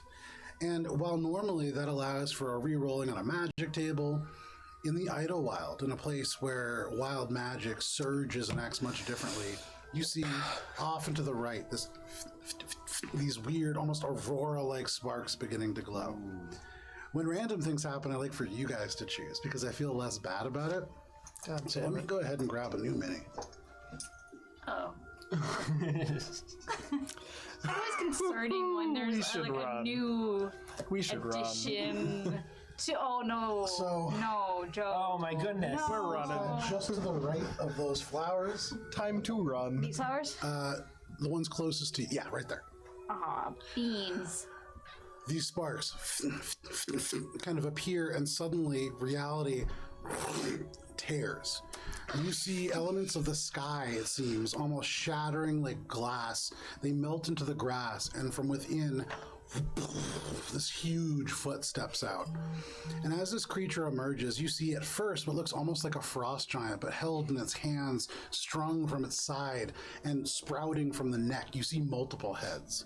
Only 3 of them seem alive, but even from that, you hear these 3 different voices all roar in anger and confusion as it suddenly has been ripped from wherever it was into the Idelwyld and into the hunt. Kelpie, we need to have a talk. Oakfeld. Suddenly, you, this massive 30-foot tall tree, lock eyes with all 3 of its heads. And this seems to be like a kaiju big battle situation, just aching to happen. However, it is going to roll initiative. And with a 5th, well, actually, what's his bonus? The other thing that you could have fought was so much smaller. We should run. So it is going to come in at initiative 13. So that brings us to the top of the round. Eleanor, suddenly as you look off to the right, you see this massive creature step through a rent in reality and roar. You see all the flowers away and like this shockwave as this creature roars. It is at its current height, close to where it could swing and hit the bottom of the ship. It's a tall creature. What do you want to do? I'm gonna see this thing like run through reality and go, ah. And then just like bring the ship even higher because it's just like I need to be out of range. I need to be out of No range. problem. How high are you going? You can get up to 50 feet higher. So I'm gonna go to. So we have a total of. So this is. How tall roughly is this guy? This guy is Wise. Almost exactly the same height as Oakfeld, Okay, so so about 30 feet tall. So 60. Shit. I was hoping to stay within rapier range, but 60 is the maximum rapier range, and if it can still reach us, What do you want to do? I'm gonna go. He wouldn't be able to reach at 60, would he? He wouldn't be able to reach at 60. If he's only 32 feet, he's probably fine. We got like 30 more feet. Okay. So I'll keep it because I want to keep it within rapier range. Sure. But still close enough where I could theoretically scoop people if it's scooping time. Okay. So instead, what I'll do is I'll bring the ship probably out a little bit more. So trying to stay out of. Yeah, I'll swing it this way because I do want to try to attack this guy. So how far away from her? You're 60 feet up. How far distance-wise are you going to keep from it?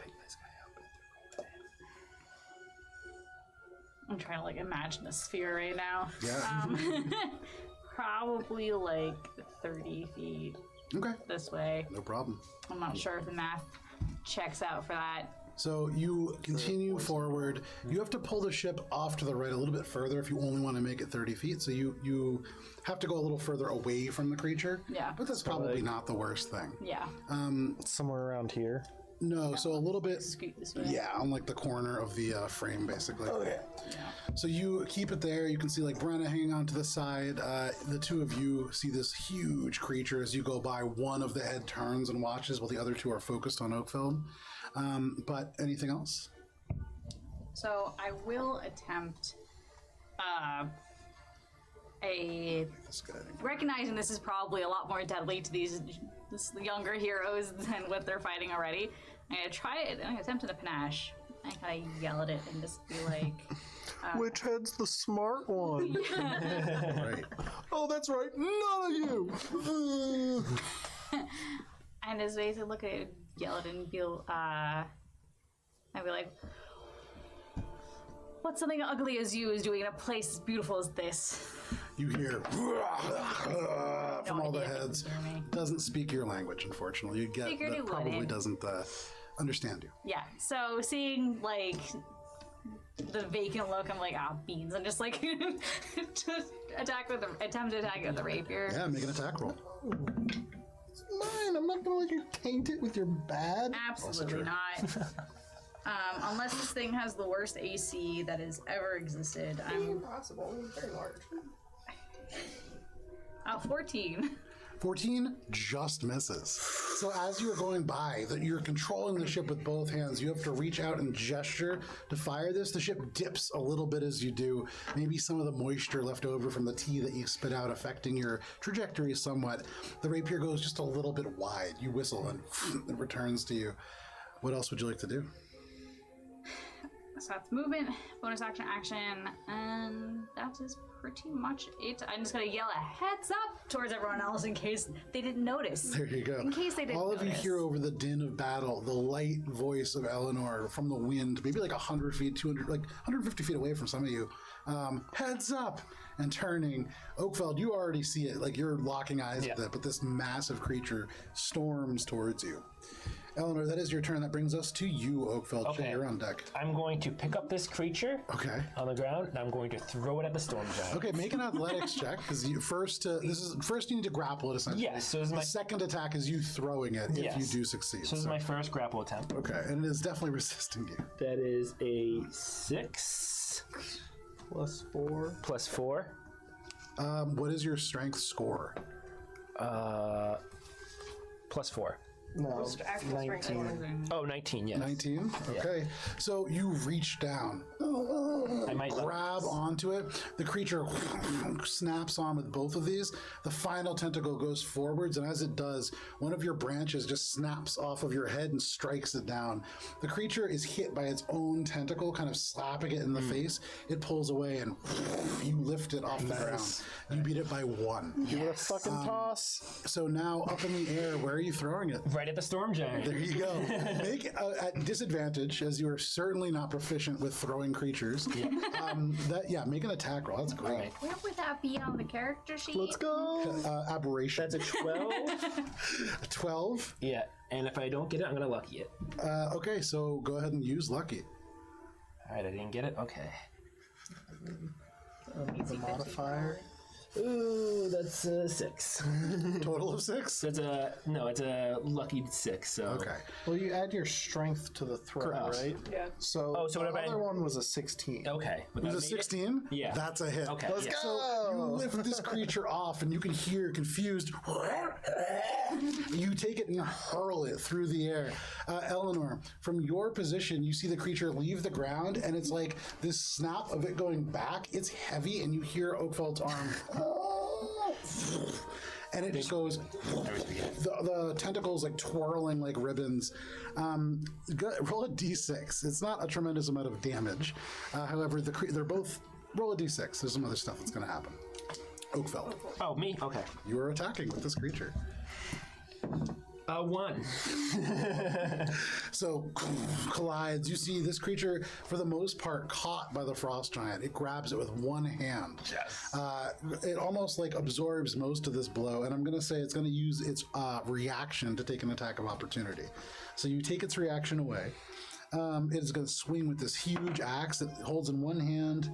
That is, I'm going to say it's holding it. This is going to be probably an advantage. Wow. It's essentially grappled, right? Yeah. Rolled 2 2s. Damn. So, holding on to it, swings with the axe, but so close is this creature snapping with its tentacles, it's unable to do so. You hear from the creature this, and from this giant, these three voices. They're just all yelling at each other, but so tangled. No damage is actually happening. 3-on-3. Basically. It's Godzilla, Mothra, and King However, Kong. you did deal a little damage to that creature. Oh, I gotta add him to the battle here. All right, so that brings us to. Unless there's anything else you want to do, Phil? I have a second attack, right? No, you No, you got Oh yeah, no, that was the attack. Yeah, that's it then. Alrighty, that brings us to Hero. Oh no, sorry. Shay, Aka, you're on deck. Well, seeing that there's not one behind me anymore. Oh, and for what it's worth, pulling that, the only person that would get an attack of opportunity is the person who is poisoned. Yeah, that's it. Okay, I'll hit the one in front of me. there you go.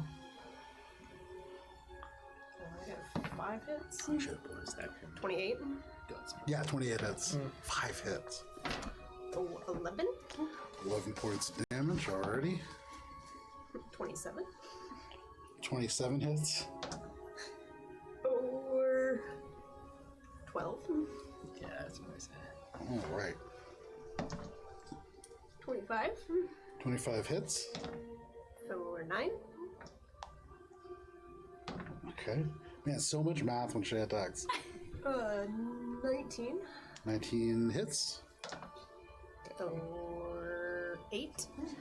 Let me just make sure that hits. Yeah, that hits. Okay, 8. And 22. 22 hits. For 10, and if he's still standing, he can make a Constitution saving throw. Alrighty, he is. Where's my d20s? Where did they all go? Oh, need to borrow some? I got Here, take some of Dan's. Oh yeah, no, please don't mind. that is going to be a failure. So you watch this creature already kind of stunned, drool coming down from its mouth. The tentacles all like limp on the ground. You see the tentacles. They begin to rise almost like rattlers, and then you unload on its mouth again. Now focusing on it, you hit it again and again. The rattlers just immediately die down. It is stunned. That is your turn? That is my turn. Alrighty, it's looking pretty rough.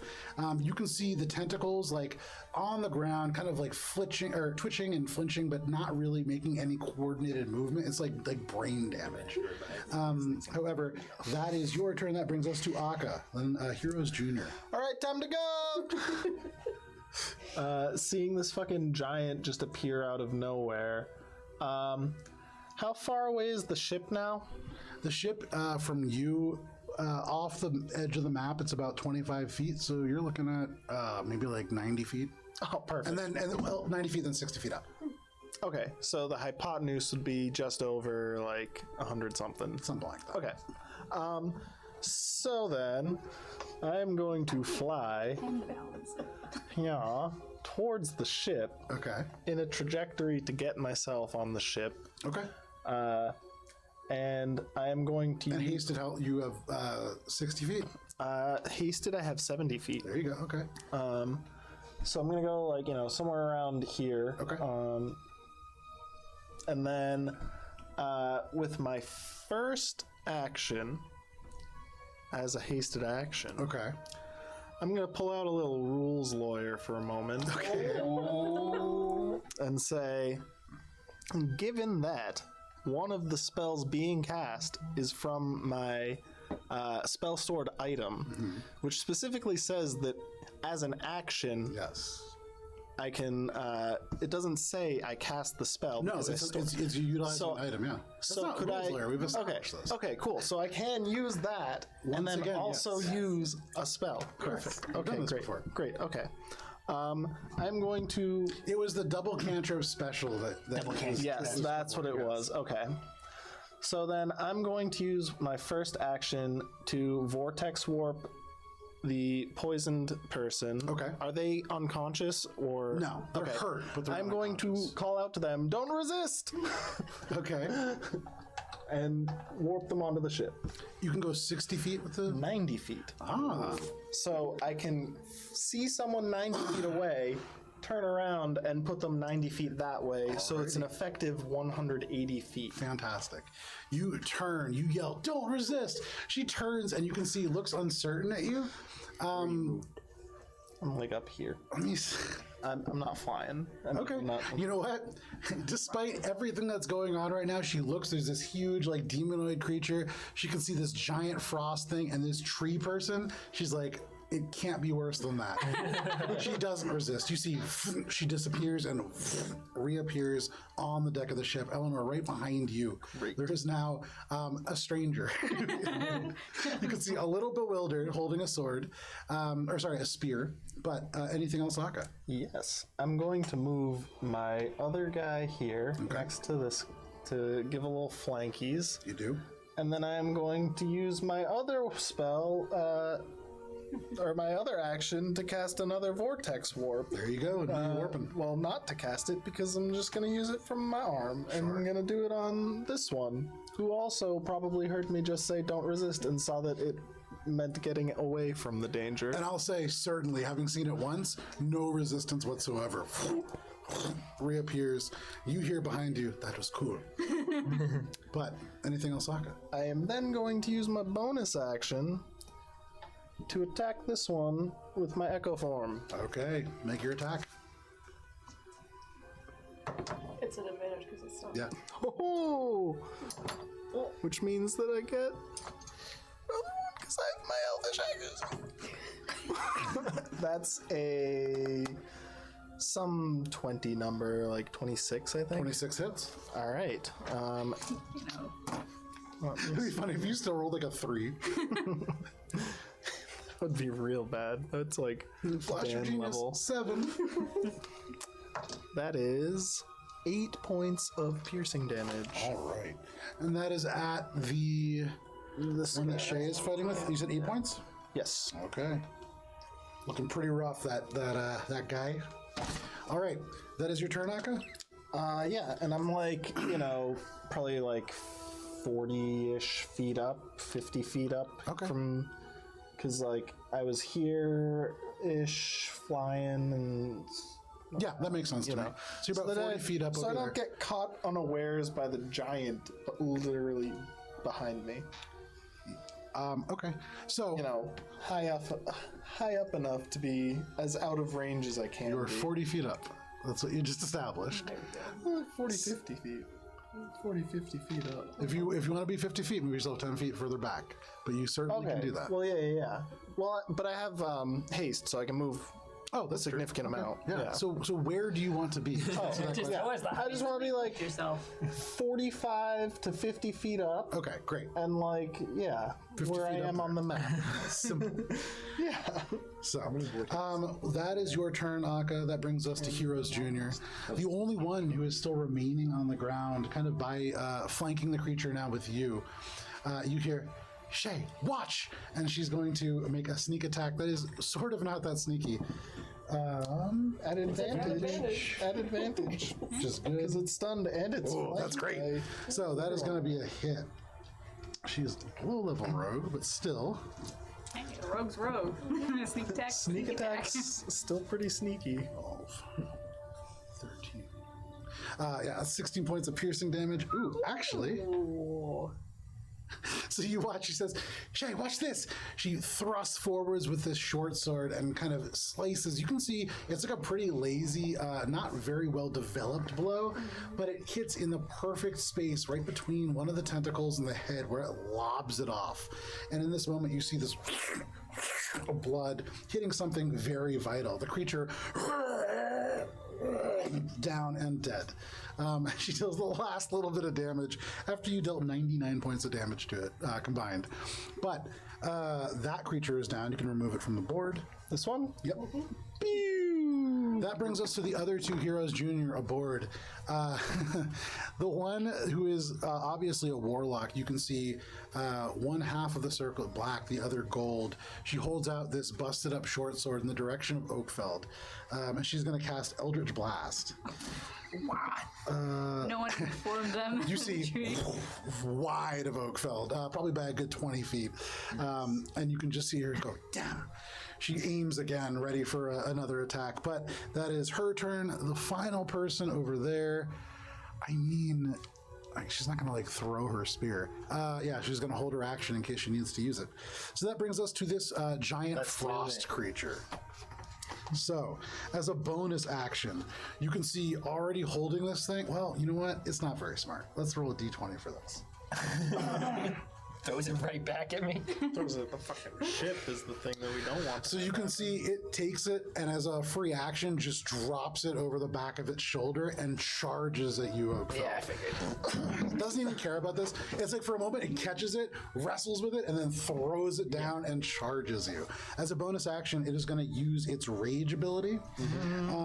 So if you could just kind of sling this over the frost giant. Yep. Oh, keep like touching Mike's by accident. So sorry. It's okay. It roars. And in this moment, Oakfeld, it closes the distance in a second with you. Okay. It is going to take 2 attacks. I get an attack of opportunity because of Sentinel if it enters my range. Okay, yeah, go ahead. Make your attack of opportunity. Oh, and if you could just kind of wedge him a little closer. There you go. Yeah, he makes that noise too. All 3 of the heads go. 14. 14? Yeah, 14 now. Okay. So it closes. You swing. It grabs your arm and swings with the axe, securing you. Give me 1 second here. Oh, it didn't even need to get in your range technically, but it's not really that smart. Okay. That is going to be a 26 to hit. Yeah, oh, yeah. Okay. Oakville, you are going to take 18. 26. 33 points of slashing damage. Okay. Sorry, no, he's raging. 40 points of slashing damage. Okay. The second attack, 10 from that, so 90. that is only going to be a 19 to hit. Okay. Is that it? That's exactly my AC. That hits, unfortunately. All right, the second one. Isn't it halved because you have resistance to slashing? 17. What do I have resistance to slash? You take 28 points of slashing damage as he carves into you again with his axe. Okay. Or maybe bludgeoning? He pulls this away. You can see raging, some of the eyes almost bloodshot. He's holding other frost giant heads, and you can now see there are several hung from the belt as well. It holds this axe. You see your own sap and like life fluid dripping off of it. And for a second, you realize he's intent on chopping this tree down. But that is his turn. That is going to bring us to the monster that got thrown on the ground. This monster is going to right itself, taking half of its movement, and then it's going to move 15 feet towards the frost giant to attack it. It can't get in range, so it's just going to kind of get there. That is its turn. Oakville, that was surprisingly effective in terms of just crowd control. That brings us to the top of the round, Eleanor. You now have 2 new passengers. A monster is thrown by the ship. What do you want to do?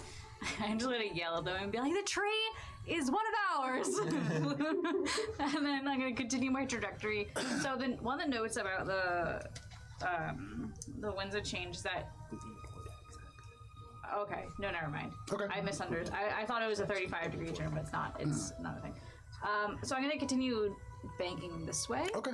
But I'm gonna bring myself a little bit closer to the people to see if we can scoop them. Okay. You pull your hands hard, and this ship, as it moves, the damage, luckily, having been repaired. Otherwise, you imagine this would have caused some problems. You get a little lower as you do, kind of sloping to the side, but you now see off to your port side, there is this battle raging. So, would any of the creatures be within rapier range at this point? You're 60 feet up? Yes, still. So I'm guessing no, No. because they're too small. Yeah. Okay, so what I will do though is hold. I'll ready the rapier just in case something enters range. Sure. So both you and the young woman by your side, kind of holding your weapons ready for something to attack, spear and rapier. Anything else? That would be it. All I can really do. Oakville, behind this monster, screaming with all 3 of its heads in your face, you see the winds of change behind. What are you doing? The other creature, like, biting at the giant's heels. Having seen out of the corner of my eye Akka using the teleportation that I know he can do, and him yelling, "It's time to go," I'm going to bonus action turn small. Okay. And then drop my ability to be, like, even bigger. Okay. So just normal size Oakville. Where's my mini? Oh, it's on top. So you see this creature roars, and it goes to face you, and you're not there. It looks around all three heads in different directions, and then lets out another looking for you. What are you doing? I just do like a little Oakfeld wave. Okay, sure. So I transform down. You're 5 feet a little closer, actually. Oh, okay. For what it's worth. And I think I will just do an evade action just to get out of his reach. Okay, sure. And what is it? I can just move my movement Yep, speed. Yeah, yep. so That's because you use your action to evade. That means you don't take an attack of opportunity. 25, so 5, 10, 15, 20, 25. Okay. Yeah, we can still do it from there, right? You give him a little wave, and you just dart back. Carefully stepping around the flowers. Yeah. That is your turn, Oakfeld. That brings us to Shay. Shay, you can see many of the individuals now aboard the ship kind of swooping around behind you. What do you want to do? Seeing Oakfeld disappear, I'm gonna go run up the monster and get on his shoulder. Okay. To the giant? Make an athletics check, yeah. I mean, this is shit. 20. You hurtle yourself forwards, and as this creature roars for a moment, and as it turns to look and can't find Oakfeld, all of the heads look down for a second, and you leap over top, landing on its back. Very easy to balance. And I'm gonna punch it in the back of the head. There you go. Make an attack roll. Look at that. 25. 25 hits. 13. 13 points, and that's just bludgeoning damage, right? Magical bludgeoning? bludgeoning. Excellent. Okay. I just love this statement of magical bludgeoning. 29. 29 is the hit. I'm gonna magically punch you. 12. The power of friendship. 23. 23 hits. 4, 9. You said 9. Fantastic. 24. 24 hits. Or 12. It's just the shipping is the problem. And 22. 22 hits as well. Yeah. For 8. can talk And about he can make a constitution saving throw, because why not? Okay, 1 second. Let me just do math real quick. He has, that's a 22. That'll succeed. Alrighty. But from there, I'm going to, because Aka's only 20 feet up from there, jump up and grab onto Aka. Okay. Climb up to Aka. Are you a willing creature? Yeah. Fantastic. So, I mean, Shay's pretty light, and interestingly, as Shay leaps off this creature and lands, you ready yourself to compensate. this has happened before. Yeah, but even from this is a pretty long leap, and you almost don't even move. You like compensate a little too much and rise as she lands on you. But you have Shay on your shoulder. All right, back to the ship. Get the others first. That's my turn. Okay, that is Shay's turn. And Aka, that transitions very nicely to you. I'm gonna vortex warp the last one. Be like, all right, here we go. They reappear. And You sigh as you do it for me. When will you forgive Oakfeld? when he starts being useful and stops killing me. So you use what level spell Great is that? today. Vortex warp. Yeah, It is second level. I think it's because you can't cast it twice in one turn again, can you? Because you can I only use can the spell use it. storing. spell storing can be used up to 2 times my intelligence Okay, modifier. there you go. Yeah, so Per a long lot. rest. No problem. You teleport both of them to the ship. Boop boop. And then I fly back over because I'm hasted, so There I you think go. I can reach. And so, out of range from this giant, Hasted is unable to catch up with you, and at the moment, It's like crammed. all of you Portion. reappear, crammed onto the ship. And then my thing dissipates. From below, this creature roars. You can see Make my swinging echo its form axe. wave at it. I'm almost looking over No here. problem. I will direct the ship up like 120 feet at this point to get well out. You're not out of combat yet. I know, but that's my next motion. It is Heroes Junior's turn. They're going to pass kind of holding actions to attack if they find it necessary, but then easily they look around at this very crowded setup. That is going to bring us to the frost giant like creature. It's going to roar, it's going to pull this axe arm way back, and it's going to hurl the axe at this ship, which is certainly within 240 feet.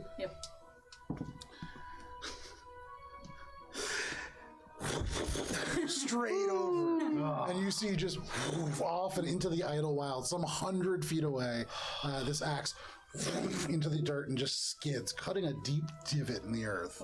There's this loud, and then suddenly this other creature just attacks. It bends down. There's this like small combat before it just rips it in half, throws it on the ground, and roars again. But as you take off up and up 120 feet into the air, you are now out of initiative. Ooh, nice. Yeah, well done. Good rescue. We did it! Not everybody died. Look at that. We saved the day! The only things that died were the little fucking monsters. Well, relatively little. Yeah. Actually. So you pull away now when the winds have changed, the air lifting these kind of sails. You all catch your breath. For those of you hasted, you exhale. Suddenly the energy level kind of dropping. But you are in the air. As you lift away, now you can hear also the wind picking up a little bit. It didn't take very long here, but the storm did advance slightly. There is no rain, but you can hear it behind you now. Well, you're welcome. Do I recognize this woman? The woman dressed in black, you can see like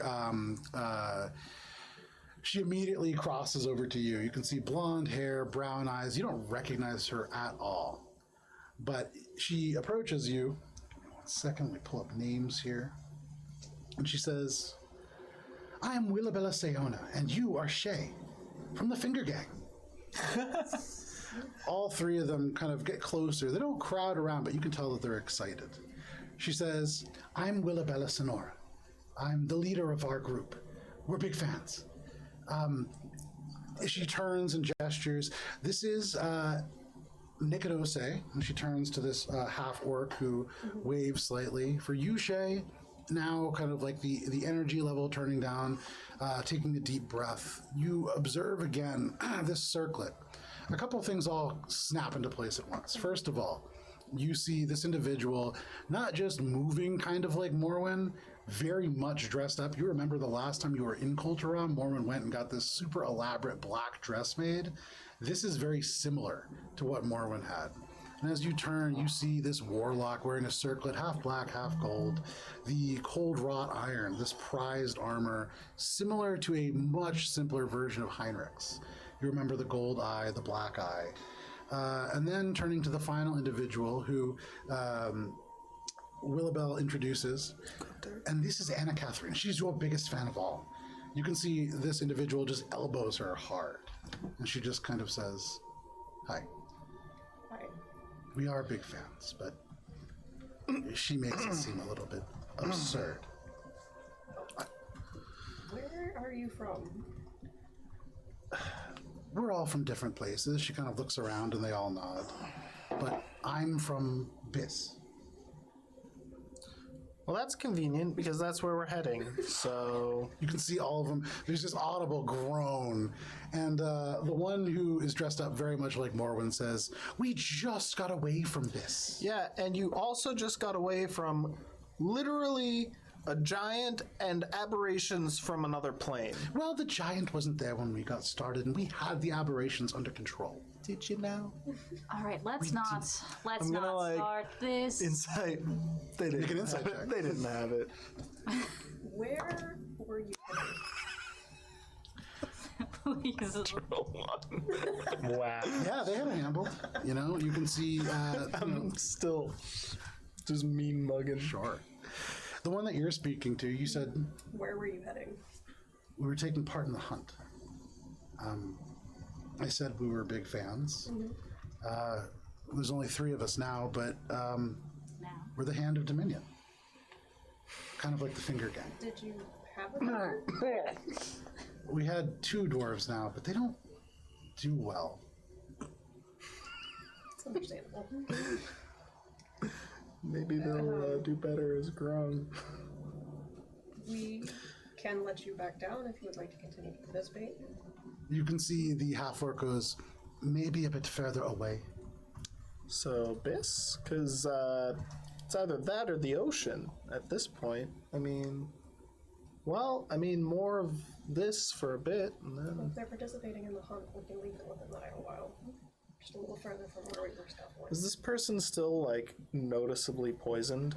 They're like sitting down, kind of leaning on the rail really more, but yeah, the poison does seem to be fading. This is a temporary effect. It's not something that's going to last. You look over at Eleanor, who's pale, still a little shivery, and that's much more concerning than any of that. Right, okay.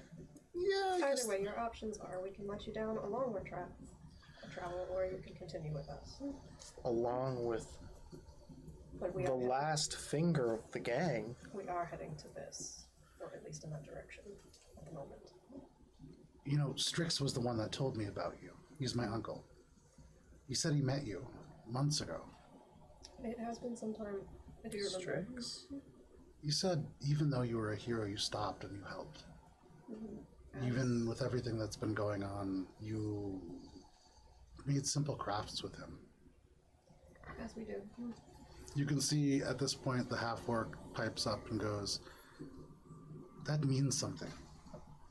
Where I'm from, there is a bad war in the Stonewild, the Sunrest Islands. You help. And so we wanted to help too. It's very admirable.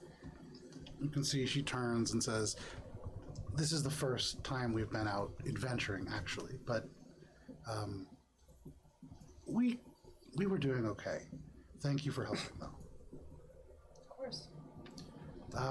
If you wouldn't mind letting us down, maybe a little bit further away. Whatever you say. Well, more like when we need to stop for a rest, because... We don't have to stop long, just down long enough to let them off and we can continue on our way. Well, we might as well just stop to rest for the evening. What rough time is it? At this point, you're looking at probably about 5 p.m. Okay. Do we need to stop for the evening? If we stop now, the storms will get us, and we can definitely not cross the ocean until... Yeah, I don't want to go into a storm, and... Yeah, I think we should stop and, before it picks up. As they're talking, I'm like sensing auras of which flower represents each. Okay. I would like to basically just walk up to each one. I'd probably walk up to the half-orc first. Sure. I sense an aura. You represent the sneeze weed. And you... I turn to the one to the far with the blue on its head. Okay, that you can knows see shit. like huge, pirate-looking hat, very elaborately dressed, almost like a gothic Lolita dress. You could see, but you turn. She's about to say something to Shay, but what do you say? You represent the thimbleweed. Oh, a weed? And then I turn. Have you seen me? Don't take him to heart. He's touched. You can see the person who you just called the first person, the half-orc, kind of just like holds this person back, but she fumes. And I turn to the third one. And you represent the beautiful and colorful jewelweed. Thank you. And that's Steel Magnolia and Shay Still Magdalene. and White Iris. No, lilies. White Lilies, and I'm lilies, Willow. Weeping Willow. Yeah, and what's the Hannah is the Elderwise. Yes. the Edelweiss? Edelweiss. The person that you were speaking to said that she knew Strix. Says, I'm Anna Catherine. This is Nikonose, gestures to the half-orc. And my loud friend here is Willabelle. It's a pleasure to meet you. It is an honor to meet you. Where are you going? North, ultimately. I'm sorry to hear about Squall's End. A tragedy, but we will rebuild. Strix says there was nothing like it. It was a wonder in its day, but the new home, I think, will do well as well.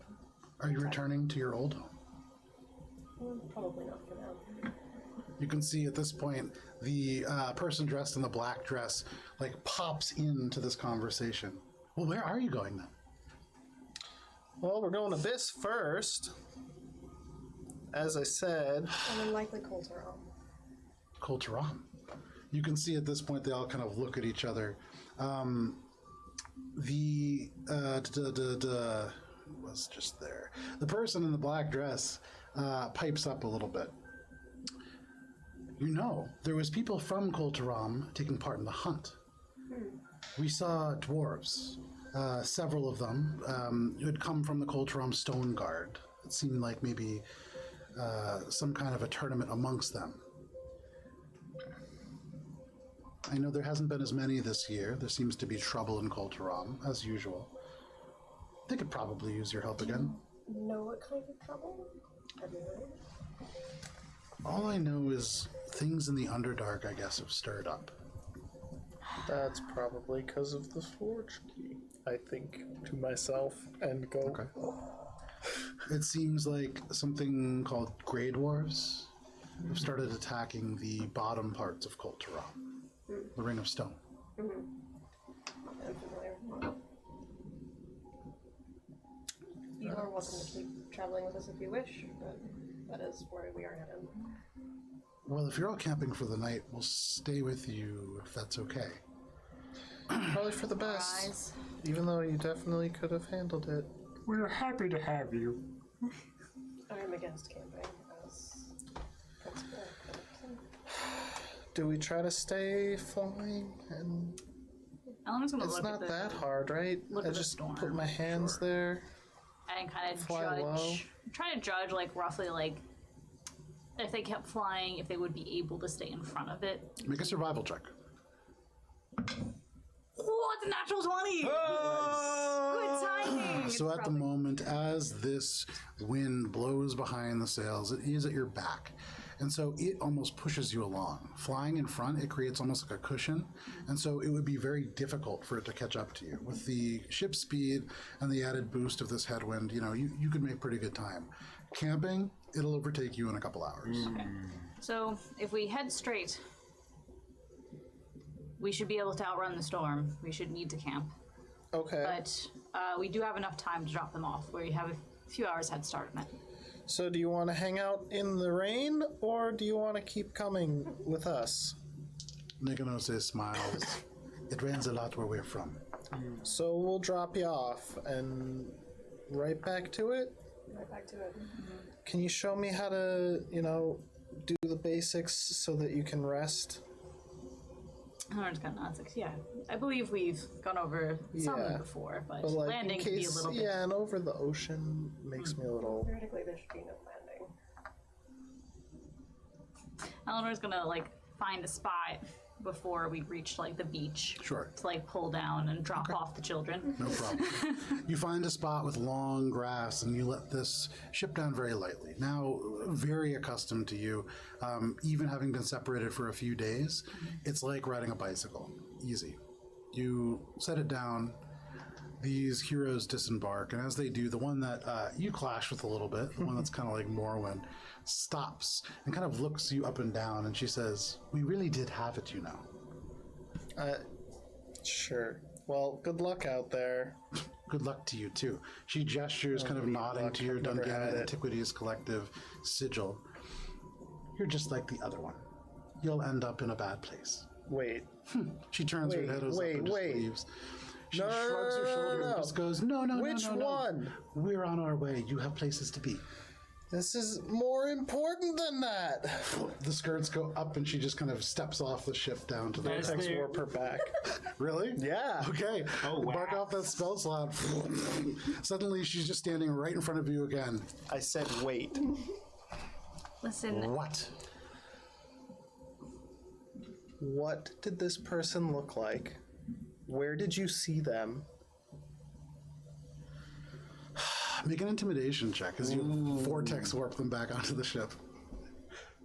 I don't think I'm very good at intimidation. can I help Aka in this? How are you helping? I'm gonna come up behind her playing with one of the daggers in my hand and kind of like sling an arm over her shoulder to keep her there and be like, listen, we are in a rush, but we do need some information. Okay, make that an advantage, or you can both make an intimidation check and choose the higher result. You could probably go ahead and, put a little bit of a squeeze on the shoulder. That was a nice roll. That was because that is a grand total of 23. Okay, it's better than what I got, so. that was a Matrix move. You say that, and she looks you up and down for a moment, and she goes, I'm not scared of you. I don't care. And then Eleanor walks up behind, puts the hand on the shoulder, playing with the dagger. She looks over, looks you up and down for a moment, and goes, he was a dwarf. He was wearing the same badge as you, and you seem to be in trouble. Where?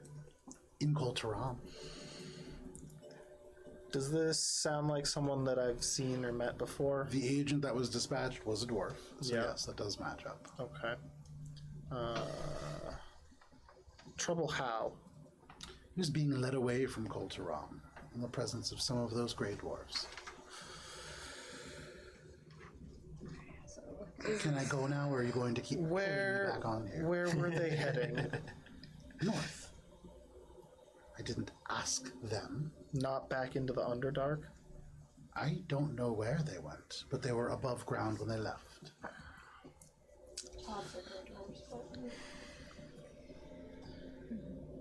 Alright, you can go. I'm pulling out the sending stone once they're gone. And I'm going to say as they leave, just like a Oakfeld high wave. May Malor bless you, my favorite weeds. Okay. Do you speak Orcish? I speak Sylvan, Okay. which is a proto version. Make a intelligence check.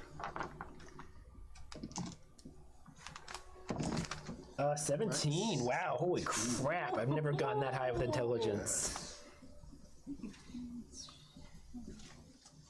Stroke of inspiration. Oh, sorry. 17? That was, Yeah, thought no, you were I was for a looking at modifier. it's a flat zero. Yeah, okay. So with the Kind of a 17, zero intelligence. no problem. With the 17, the half orc, as you say this, just says Tarak Mon, which to you in Orcish, you don't speak Orc, but Sylvan, kind of being the derivative of it, you know it is something to the nature of good luck, maybe, although you don't get a direct translation. However, she steps off the ship. The three of them get off, kind of turning to watch. But for all of you, you take off and head off in the direction of Abyss. Okay. The wind beginning to pick up and the storm does draw a little bit closer, but as you accelerate and then veer off towards the beach and to the east, you manage to stay ahead of it, at least for now. You can feel the chill as the temperature begins to drop, but no problem. By about 7 o'clock, you see the transition of green to tan of sand, and then finally to the deep blue of the ocean, and you now veer out and over the short sea. Far off and to the south, you know there is the Kraken's Pass, something that at one point, Shay, you, on a very different ship, a very different ship, had gone by before. You see, even in the dark here, far off, silhouetted against the elements that you can see reflecting from shore, these spouts of water as they rise high, almost like tentacles, before dropping back to the ocean. But that quickly passes out of sight as you continue to head off into the east. Over the next hour or two, the sun begins to drop low in the sky, and you can see purples, reds, oranges across the ocean reflected. It is very beautiful, but windy, and a little bit chillier here. As you all progress, now, you would come to a point maybe around 8 o'clock at night where you're beginning to get pretty tired. You're getting to the point where you're going to be pushing exhaustion unless you begin to I rest. think at the point I started feeling tired, Sure. I would have gone to take a rest. Okay, no problem. I would plan to stagger it off of your sleep because I can meditate for 4 hours Okay. and then be good. So, from what it sounds like, probably it's going to be Oakfeld and Shay just sleeping, and then the two of you handing off a watch at some point, like a 4-hour mark. Yeah. No problem. So the sun sets. Darkness comes in, and ahead of you there are beautiful stars. You can see, with no light sources around, no torches, no cities, there is just an infinity. And as you stare up, the longer that you look and the quieter that you stay, the more stars that you can see. It is beautiful. And staring up and up and up, you can see elements of purple, faraway galaxies.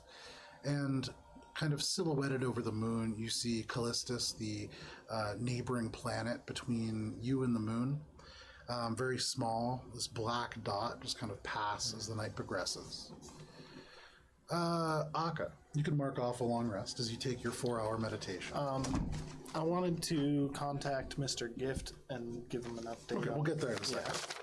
Eleanor, there is a period of time where you can see as much as possible, though she sleeps pretty lightly, and hard to tell if she's even sleeping. Shay kind of like leaning up and on a high part of the deck. You can see actually almost like concerning, like propped up on the railing of the ship, but very balanced. You also see Oakfell just kind of snoring next to these wooden chimes that clunk along the side of the boat. He's sawing logs. But is there anything that you're doing in this period of time? You have about 4 hours of just kind of solitude as you pilot the ship. Eleanor will be keeping like a weather eye out, Okay. but mostly just like thinking about like those kids and thinking about her own misadventures and youth trying to like chase after someone else's dream, essentially. Sure. And kind of like sending out like a silent prayer to them, trying to keep them, hope that they stay safe and hope they find their own path. Yeah. So you take a moment in the darkness and think about growing up, your initial splinter away from your family in an attempt to branch out and grow. And that does ring true to a lot of what they just said. You know, they're on their first adventure as a group. They call themselves the Hand of Dominion, and you remember at one point having been told this by that woman back in the Madrak. Akka and Shay, a member of a group called the Finger Gang, very much a direct derivative of that. But you send out a quiet prayer, hoping that their adventure a little bit less complicated than yours. Akka, you wake up. If you want, you can hand off the watch. And as you find some sleep, you would have an additional 4 hours of quiet where everybody else is sleeping. I'm gonna hit up Mr. Gift with the stone. It is about 1 a.m. You touch the sending stone very quickly. It picks up. And you hear Mr. Gift on the other side. Akka. Hey, so we just ran into some people who were in Koltaram. Yes. It seems as if Grey Dwarves. Yes. Yeah. He was Akka, taken. where have you been? We're flying over the Idelwyld right now. Heading. Do you find this out? You know, we saw some people fighting in the Idelwyld, about to get killed, and we helped them. And they had just been in Koltaram and told us they ran into our agent, and he was in the taken. company of Duragar. Yes, taken away from the city by a band of Duragar. Yes. So, very similar to what I heard from my contacts in the Stone Guard. Okay, so that corroborates that. Great, but not great at all. No. Yeah. From there, they traveled north for close to 6 hours and then were lost to the Underdark. They went beneath the ground. Yeah. It seems as if they are headed towards somewhere to the north. So to the north. Is there anything that I know of to the north that... Fuck. Grey Lady. Just a little to the north would be the Grey Lady. And as you begin to think about this, you heard these heroes talk about Grey Dwarfs, Duragar, the very people that she leads. I think I know where they're heading. Probably going to the Grey Lady and probably going to the Cold Forge from there because the Tholdor were slain. Well, I mean, hold on then. If they're going to the Cold Forge and they have the Soul Jar, could they be destroying it? You almost hear like hope in his voice. Thinking back on how the Gray Lady had presented herself, seems like it's not out of the question, but like not.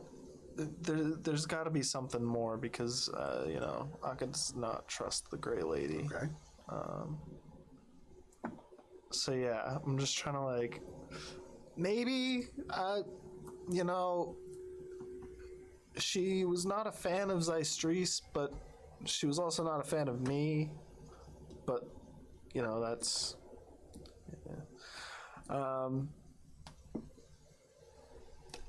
honestly, it could go 50-50, but I don't That's trust not her. really odds that we can play with. No. I would, if I were you, recommend bypassing Kulturam. They've been there and they've left. Yep. Do you know how to reach the Cold Forge again? I remember you said that you had gone there. I mean, probably I could get us back there if Shay would be able to help. So, yes.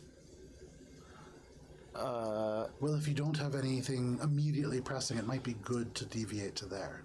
Well, we do have to stop in Biss to find someone who can help the ship captain, Eleanor. You met Eleanor? Yes, no, I know. I'm waiting more for with what? Currently not feeling her best, and so we need to find a cleric that Shay knows who's living in the desert or the wastes on Biss. Well, if they're in Biss, the desert there is called the Nothing. The Nothing. Yes. So yeah, gotta go find a cleric in the Nothing to get Eleanor to feel better so that she can make the trip up to, I guess now we're going back to the Cold Forge, or maybe to the Gray Lady. But I mean, if we head towards there, she'll probably find us first. Didn't quite leave on good terms with her. Just thinking like, yeah. Akka? Yeah, what? Yeah, sorry. Yep. I'm still here. Okay, I just lost you for a moment. Yeah, okay, well, I was calling to inform you, but you already know. So I'll take this under advisement and I'll get back to you with what we're going to be going towards because this seems important on top of all the other important stuff that we're doing. Okay. I'm gonna go. Sorry to wake you if you were asleep. I'm not asleep. I didn't think you would be. Glub Okay. and I have been looking for more information. Okay, cool. Thank you. I found, can you tell Drea, I found some armor and also an item that may have come into a possession of one of our companions that she may be quite interested in. Akka, is there any way you can do that sentence, but just one that makes sense? There's an item that I think Drea would be very interested in, but I cannot discuss it at the moment. Okay. Great. Okay. Thank you. Bye.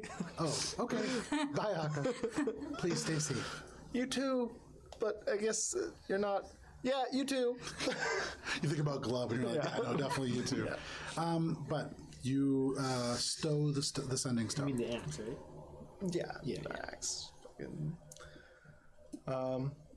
Yeah, and then get back to my tinkering. Okay. Trying to work on improvements and thinking about. Piloting the ship, are you? Oh yeah, I guess I'm piloting the ship. Okay, that's a good thing to And do. with one hand, I'm piloting the ship. Have like an donut, yeah. autopilot is a good. So, I'll say pretty quickly, you realize as you kind of look at this armor, there are things that you can see in the field without like a real workstation of any kind, it's going to be hard to repair your arm. Yeah. Or like make big changes to it. Yeah. Yeah, I'd need to like bring it to a Yeah. forge or You something. definitely I'd need, do and that, you know, yeah. if you're heading to the cold Yeah, forge, right. there's worse places to do it. Yeah. Okay, I'm gonna go over to the ship wheel to change over the guard. Sure.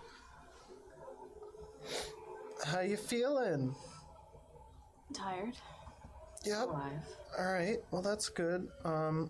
So I guess I can take over. You can go ahead take a nap, and hopefully we'll be in Biss. How long do you think it will take? We'll probably, probably reach there. At some point, I've never been there, Akka. I have no idea.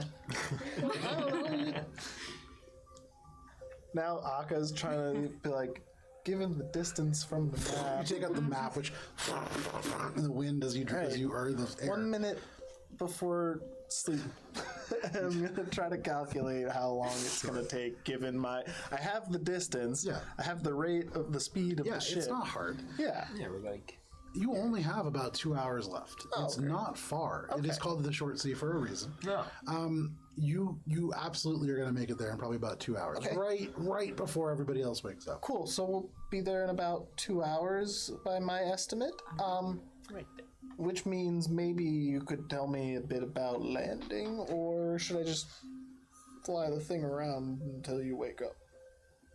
I was gonna think back about her own learning curve for landing and just be like, I think, considering we can't really afford a delay, it might be better if I land the ship.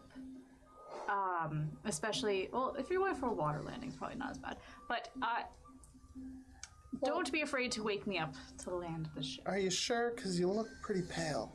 I am fucked regardless. So, Yeah, but lacking that's sleep. no offense, but you look so pale as if you might just die mid-flight. Oh, don't worry, I feel that. Yeah, Even my and tired I would bones. rather have living hands on the controls. Listen, if you're going to land, at least try to land in the water. It's much easier. Okay, yeah, land in the Just water. There's plenty slow. of water to land in. Go slow, but don't go. Okay. Don't brake super fast, and then try to go Okay. for a nice, gentle descent. Right, okay. Right. So, how does that translate to this part? You look over, and there's just this field of vague blue energy, like a mist that drifts in this space. No similarity to a wheel or any kind of terrestrial craft. Yeah. I'm just gonna looks at her own hands and tries to internally put together the words to describe the sensation of landing the ship, and just goes, you know what you should do while I'm sleeping is, because you don't really it's more of a feeling, it's a sensation of landing. So as you move the ship around, you get that sensation up and Okay. down, fast and Okay, slow. I've got that. Yeah. I have my boots. Yeah, So, right. just With kind of like the that, hands and but you just kind of have to feel it. like that, but with the ship, is what you're saying. Yeah. Okay. I feel like I can probably do that, at least in the water, at least as well as the first few times that you did it. You really can't do much worse. Yeah. And so just watch out for rocks, especially if we're by shore. Okay. Yeah, that's a good. I'll try to land, because I feel like once it's in the water, just jig the sail and It's pretty much the rig same the as flying, rig except the you're... jib and cut the line. You get more and more concerned as you talk. Yeah. I'm just kind of looks at the single sail that we have. It's not really a sail. No. So it's Oh, is it you tack? You just got to tack. Yeah. Okay. okay. Yeah. Just You get do your best. You get your rest, and and I'll. if you feel the need to, don't hesitate to wake me up. It's really I fine. think I can handle it. I feel pretty good about this. You get your rest, Okay. and I'll feel the landing. Yeah. You okay? I'm just kind of like goes into like her normal like sleeping spot underneath. Yeah. She just kind of like prefers to be Sure. concealed when she sleeps. Not a problem. You go beneath into the crawl space, and where there's this nice new box of rations, you're gonna tuck yourself in to wedge yourself. Should any shaky And the occur. freezer, or the ice box. You put that down there too? Yeah. Great. So yeah, you kind of wedge yourself between the two and just sit there. It's pretty snug. And you, without too much trouble, especially with the weariness, you're always tired now. And so you find sleep pretty quickly.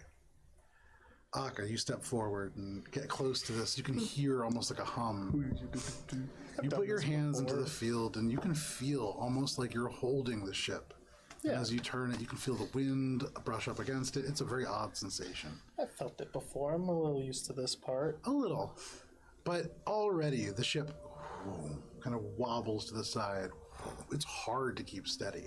You're holding your arms out and essentially like keeping them straight. It's tiring. I don't have haptic response in the right hand. Yeah, and that's the other thing. You can't feel anything. So from the other hand, yeah, you're good, but you're losing a little bit of the perception that you would have otherwise. And this is a much less steady ship. It rocks, it creaks, and It's okay, I'm getting there. Oakfeld's wind chimes, such as they are, clunk together loudly. But you make your way. 2 hours pass. And just as everybody begins to wake from their sleep, save Eleanor, you can see off into the distance this island emerge from the blue. Shay, you've been here before. You can see the sandy shore, maybe 50 feet away, a broken tree line, and coming up, you can see off to the right, now a little bit better repaired than you last saw it. You remember there had been a restaurant kind of out on the beach that had been reclaimed by the tide. Here and there, you can see elements have been done to restore it slightly. Stones have been dragged over to kind of create a little bit of a beachhead that will keep the water from washing up quite as much. Some of the wood has been replaced with some fresh wood, although still not a ton of progress. You've only been gone a couple months. Through the woods, you can see these two large braziers lit to serve as almost like a landing point for ships. You remember there is quite a reef. And as you look beneath the ship as it passes, you see the bone reef kind of emerging. And you remember Morwyn marooning you here for a week the last time that you were here. Not a ton of traffic passing through Biss. But past the braziers, you see lights, a few fires burning. The town, excuse me, the small town of Biss. I go up to Akka and kind of point him in the direction of Ortude's encampment. You want to bypass the town right. altogether. Yeah. Okay. I'm like, no, this is gonna be great when I land it. It's the nothing. There's nothing there to crash into. Yeah, just sand. I'll be fine. I feel good about this. Yeah. I Saying can. that out loud, or I'm saying it on my face, but I'm not actually saying it. Yeah, you know what? You don't need to. You when I see, wake, like- Akka's like definitely compensating for a little anxiety. When I wake Eleanor up, she's gonna be so impressed with how well I land this thing, not in the water. Yeah. so we don't have time for repairs. Are you capable enough to land it without that, or shall I go wake I've Eleanor? made it this far, and I'm pretty good with this kind of stuff. going I to think ignore I can do it. You go over. I would say everybody but Eleanor mark off a long rest. Eleanor, you can mark off a short rest if you would like. You are woken before achieving this full rest. However, you see underneath you as Shay comes to wake you. You look over the side, and passing beneath you is a sleepy little town with a tremendously disproportionate number of pigs. You can see large pens attached to almost every building, a variety of different swine that are growing. They're not human, they're pigs. I'll give you that right off the bat. Some people had trouble with that. They are just regular run-of-the-mill pigs, although a variety of different breeds. And you pass them all by. They go underneath, and you see a few trees before the landscape changes pretty quickly. Off into the west, you can see there is a deep canyon. And then straight ahead, a huge desert that stretches out into the ocean to the north. But in the middle of this desert, having grown slightly from the last time that you've seen it, there is a lush burst of green. you can see huge ribs of some massive creature, larger than that. The rib standing jutting from the ground is taller than the giant was. So whatever this creature was, massive. Okay, okay. But long dead. Okay, now hear me out. Given that it's the nothing, this is one of the safer places to practice. So that in the event that you are You haven't incapacitated, been here, no. I think it would be good if I get a chance to try landing. And you're awake, so you can help if anything goes wrong. I imagine it's like the pilot. Make an athletics check at disadvantages. You are not like actively. Pilot lets a little kid sit in his. Yeah, He's like, yeah, you're basically, flying yeah. the ship. It's like a whole He's got his little plastic wings on. 21. I gotta check it. The important rolls. Come on, Aka. Athletics.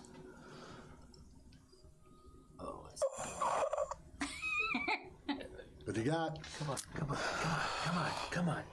Flash of genius. Flash of genius. What does that give you? That gives me a 22. Look at that. Punch the face. Make an attack roll. Now I'm just gonna like stand there sleepy and be like, I No. have. 23. That hits. No, it doesn't. It doesn't. Are you hasted? Oh no, I'm not hasted. Yeah, exactly. So it ties. So that is a hit. Go ahead and roll damage, and then I'm assuming Aka's going to make a Constitution saving throw. That's 9, and sure. Okay. Aka, as you get hip checked by Shay, This doesn't count as yourself. being charmed, You right? lock the joints in your knee and sort of keep your armor from moving, but Shay pushes you hard, and then as you don't move, On the contrary, I think I fly with the punch and just take it like a fucking paper bag blowing in the breeze. Sure. Okay, bye. you go off. Keeping my hands on the wheel the whole time. No, you don't. There's no You move. You are out of this steering wheel, and Eleanor, as you like a see thurman. Aka shove like 15 feet, basically down to the other end of the boat. Wait, do I not get to save? You make it a Constitution saving throw. Yeah. Yeah. Done. Do You're it. stunned. Oh, well, not if I save the Oh, Constitution sorry, that was your save. athletics. Yeah, go ahead. Yeah. Make a save. Not yet, because that's fucking 28. Okay. You save against it. Hands firmly attached. no, Oh, you're I'm still That- you're launched. just not Oh, stunned. okay. So you Hands launched away with everything else. You kind of find your feet on the ground. You hit the railing, not quite going overboard. You can fly, so it wouldn't matter if you did. Ah! Very easily just step in, kind of sleepily, put your hands into the ship, and quickly the ship rights a little bit. You know, you're gonna regret that when she can't land it and someone else has to, and I'm gonna be the only one who could step up, but now I can't, and we're all gonna crash. Aka, we can do this later. The ship sleepily land. begins to descend. And with zero issues whatsoever, Eleanor, you coast into a landing very smoothly in the sand. 60 feet away, you can see these mammoth bone ribs, and strung from rib to rib, not mammoth, they're huge. These are each rib larger than what you would imagine a mammoth to be. But you can see there are these strings that go from one to the other, and off each there are these little paper lanterns. In the early morning hours still, flickering within them, there are like little tiny flames just dying down. Inside, you can see there are pumpkins, there are weird little pale melons, you can see string beans and tomatoes, this veritable garden, all growing from the sand. And in the middle of it, you can see a huge, now repaired vat of water, probably about 15 feet wide, bubbling slightly. And sitting within it, you can see this old orc, butt naked. You can see smiling, and from the compound, doesn't seem to react especially, but just kind of waves. Is that your friend? As soon as it lands, jump off the ship and Sure. start walking out. That's probably her friend. Is that boiling water? Is that like a tub? It's almost like a hot tub. Yeah. I'm probably going to join Shay and jump off the ship. Okay. I will gently climb. We have like one of I those can. ladders. I'll try to help you since you're really roughed up. I'm gonna like float down with you. In the early hours of the morning, the sun just rising, gray clouds. You see the storm far to your west now, kind of over the ocean. Here, just clouds, just kind of gray. But as you touch the ground, your feet feel something so deep within the sand. You feel Melora's presence here in a way that you haven't almost anywhere else. And as you look upon this place that grows out of nothing, you see this ancient orc beyond, and he seems to kind of squint. He was just waving, smiling this big, almost toothless grin, but all of a sudden, he's still smiling, but the expression changes. You can see he squints, looking back at you, and you feel with this person almost instantly a connection through the Green Matron. This is somebody in her service as well. And at this, seeming to almost at the same time have this realization, he stands up, coming out of the water, completely naked, but he smiles. And you can see at this, turns, seeing you, Shay, you can see, puts his hands on his head. Oh my God. Shay, Well met. who is this? He points over at Oakfeld. You can see this big smile on Artude's face. Is Oakfeld. As he is saying that, I'm kind of like sensing an aura, trying to figure out his flower. Yeah, so he climbs out of the tub, still completely naked, walks across the distance over to you. Hi, Amaka. He turns and he says, just a moment. You, Yep, that's fine. you are special. Come. And he gestures you forwards. I'm going to walk forward as I'm putting on my hand. Your aura. You already know what you represent. He And smiles. Can I have you tell me what flower this guy represents? Not a flower.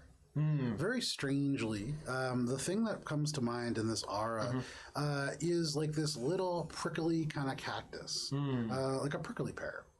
It is something that, at its core, it looks kind of weird on the outside. You see this shriveled orc, completely naked, gray chest hair, like long. You can see the earlobes kind of stretched out with these large pieces of jewelry. Looks very kind of prickly on the outside, but as he smiles, you can tell similar to that fruit, something that can bring a little bit of green and a little bit of color, even in these inhospitable environments. And here you see him in the middle of a desert with what is essentially an oasis. You know your aura. You are the prickly pear. I do. And you are no man. You are oak. I know this. He gets really close. He closes his eyes. He moves his hands, and you feel around you the wind. And as it moves through your branches, you feel almost not wind, but like a soft caress of somebody very familiar. She is with you too. I have always had her with me. Oak, Shay, Okay, Aka, I said, yeah. and who are you? Eleanor. Eleanor. Could use a little help. In this brief moment, when he says that, the accent very similar to Britta's. Welcome. Welcome. For you especially. You Come. must be a sign. He turns but looks over his shoulder. No. You are the sign. And because it is 10 o'clock, this is where we're going to end for this evening. Yeah. But look at that, full circle. You see a character that you saw, I think, session was, like, 10. Before we were streaming. Yeah, that was pre-stream. Way before. So yeah, very nice. But awesome. Ooh. Awesome work. Thank you for all of hanging them. out for us. Yeah, you did. Although he was naked the last time you saw him. I mean, Winter was too, I think. Yeah, everybody got Everyone naked. got naked. Literally, everybody. I mean, was it naked was, the you first know, It's a fun island. I want to It's like not. Shay also didn't go in the hot tub. The history of this island was that it was meant to be a 45-minute pit stop to pick up rations when they were on the run from like something else. And then they wrecked the boat there. And because I way over planned and had shipping lanes mapped out for 3 months ahead of time, there was nothing coming for another 5 days. So I had to rewrite like 5 days worth of content for like a We 4 pretended square to mile be, island. Noble and group of The traveling art the dealers. great righteous Duke Ellington. Yes, I remember that.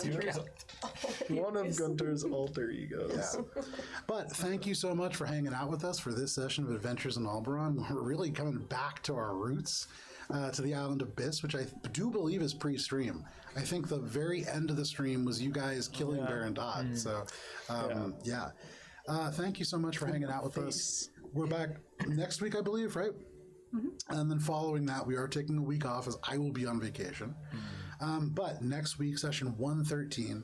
If you don't want to wait around until then, next Thursday at 6 p.m. Eastern Standard Time, Mosaic Team 5, a little bit of Starfinder action in the jungle world of Tashen, where you all just vanquished a Tyrannosaurus Rex. A quadruple pew. That's true, yeah. You did have quadruple pew at the end. So that will be next Thursday at 6 p.m. Eastern Standard Time. But until then, please stay safe. It is crazy out there. But we'll see you then. Goodbye. See ya. Yeah.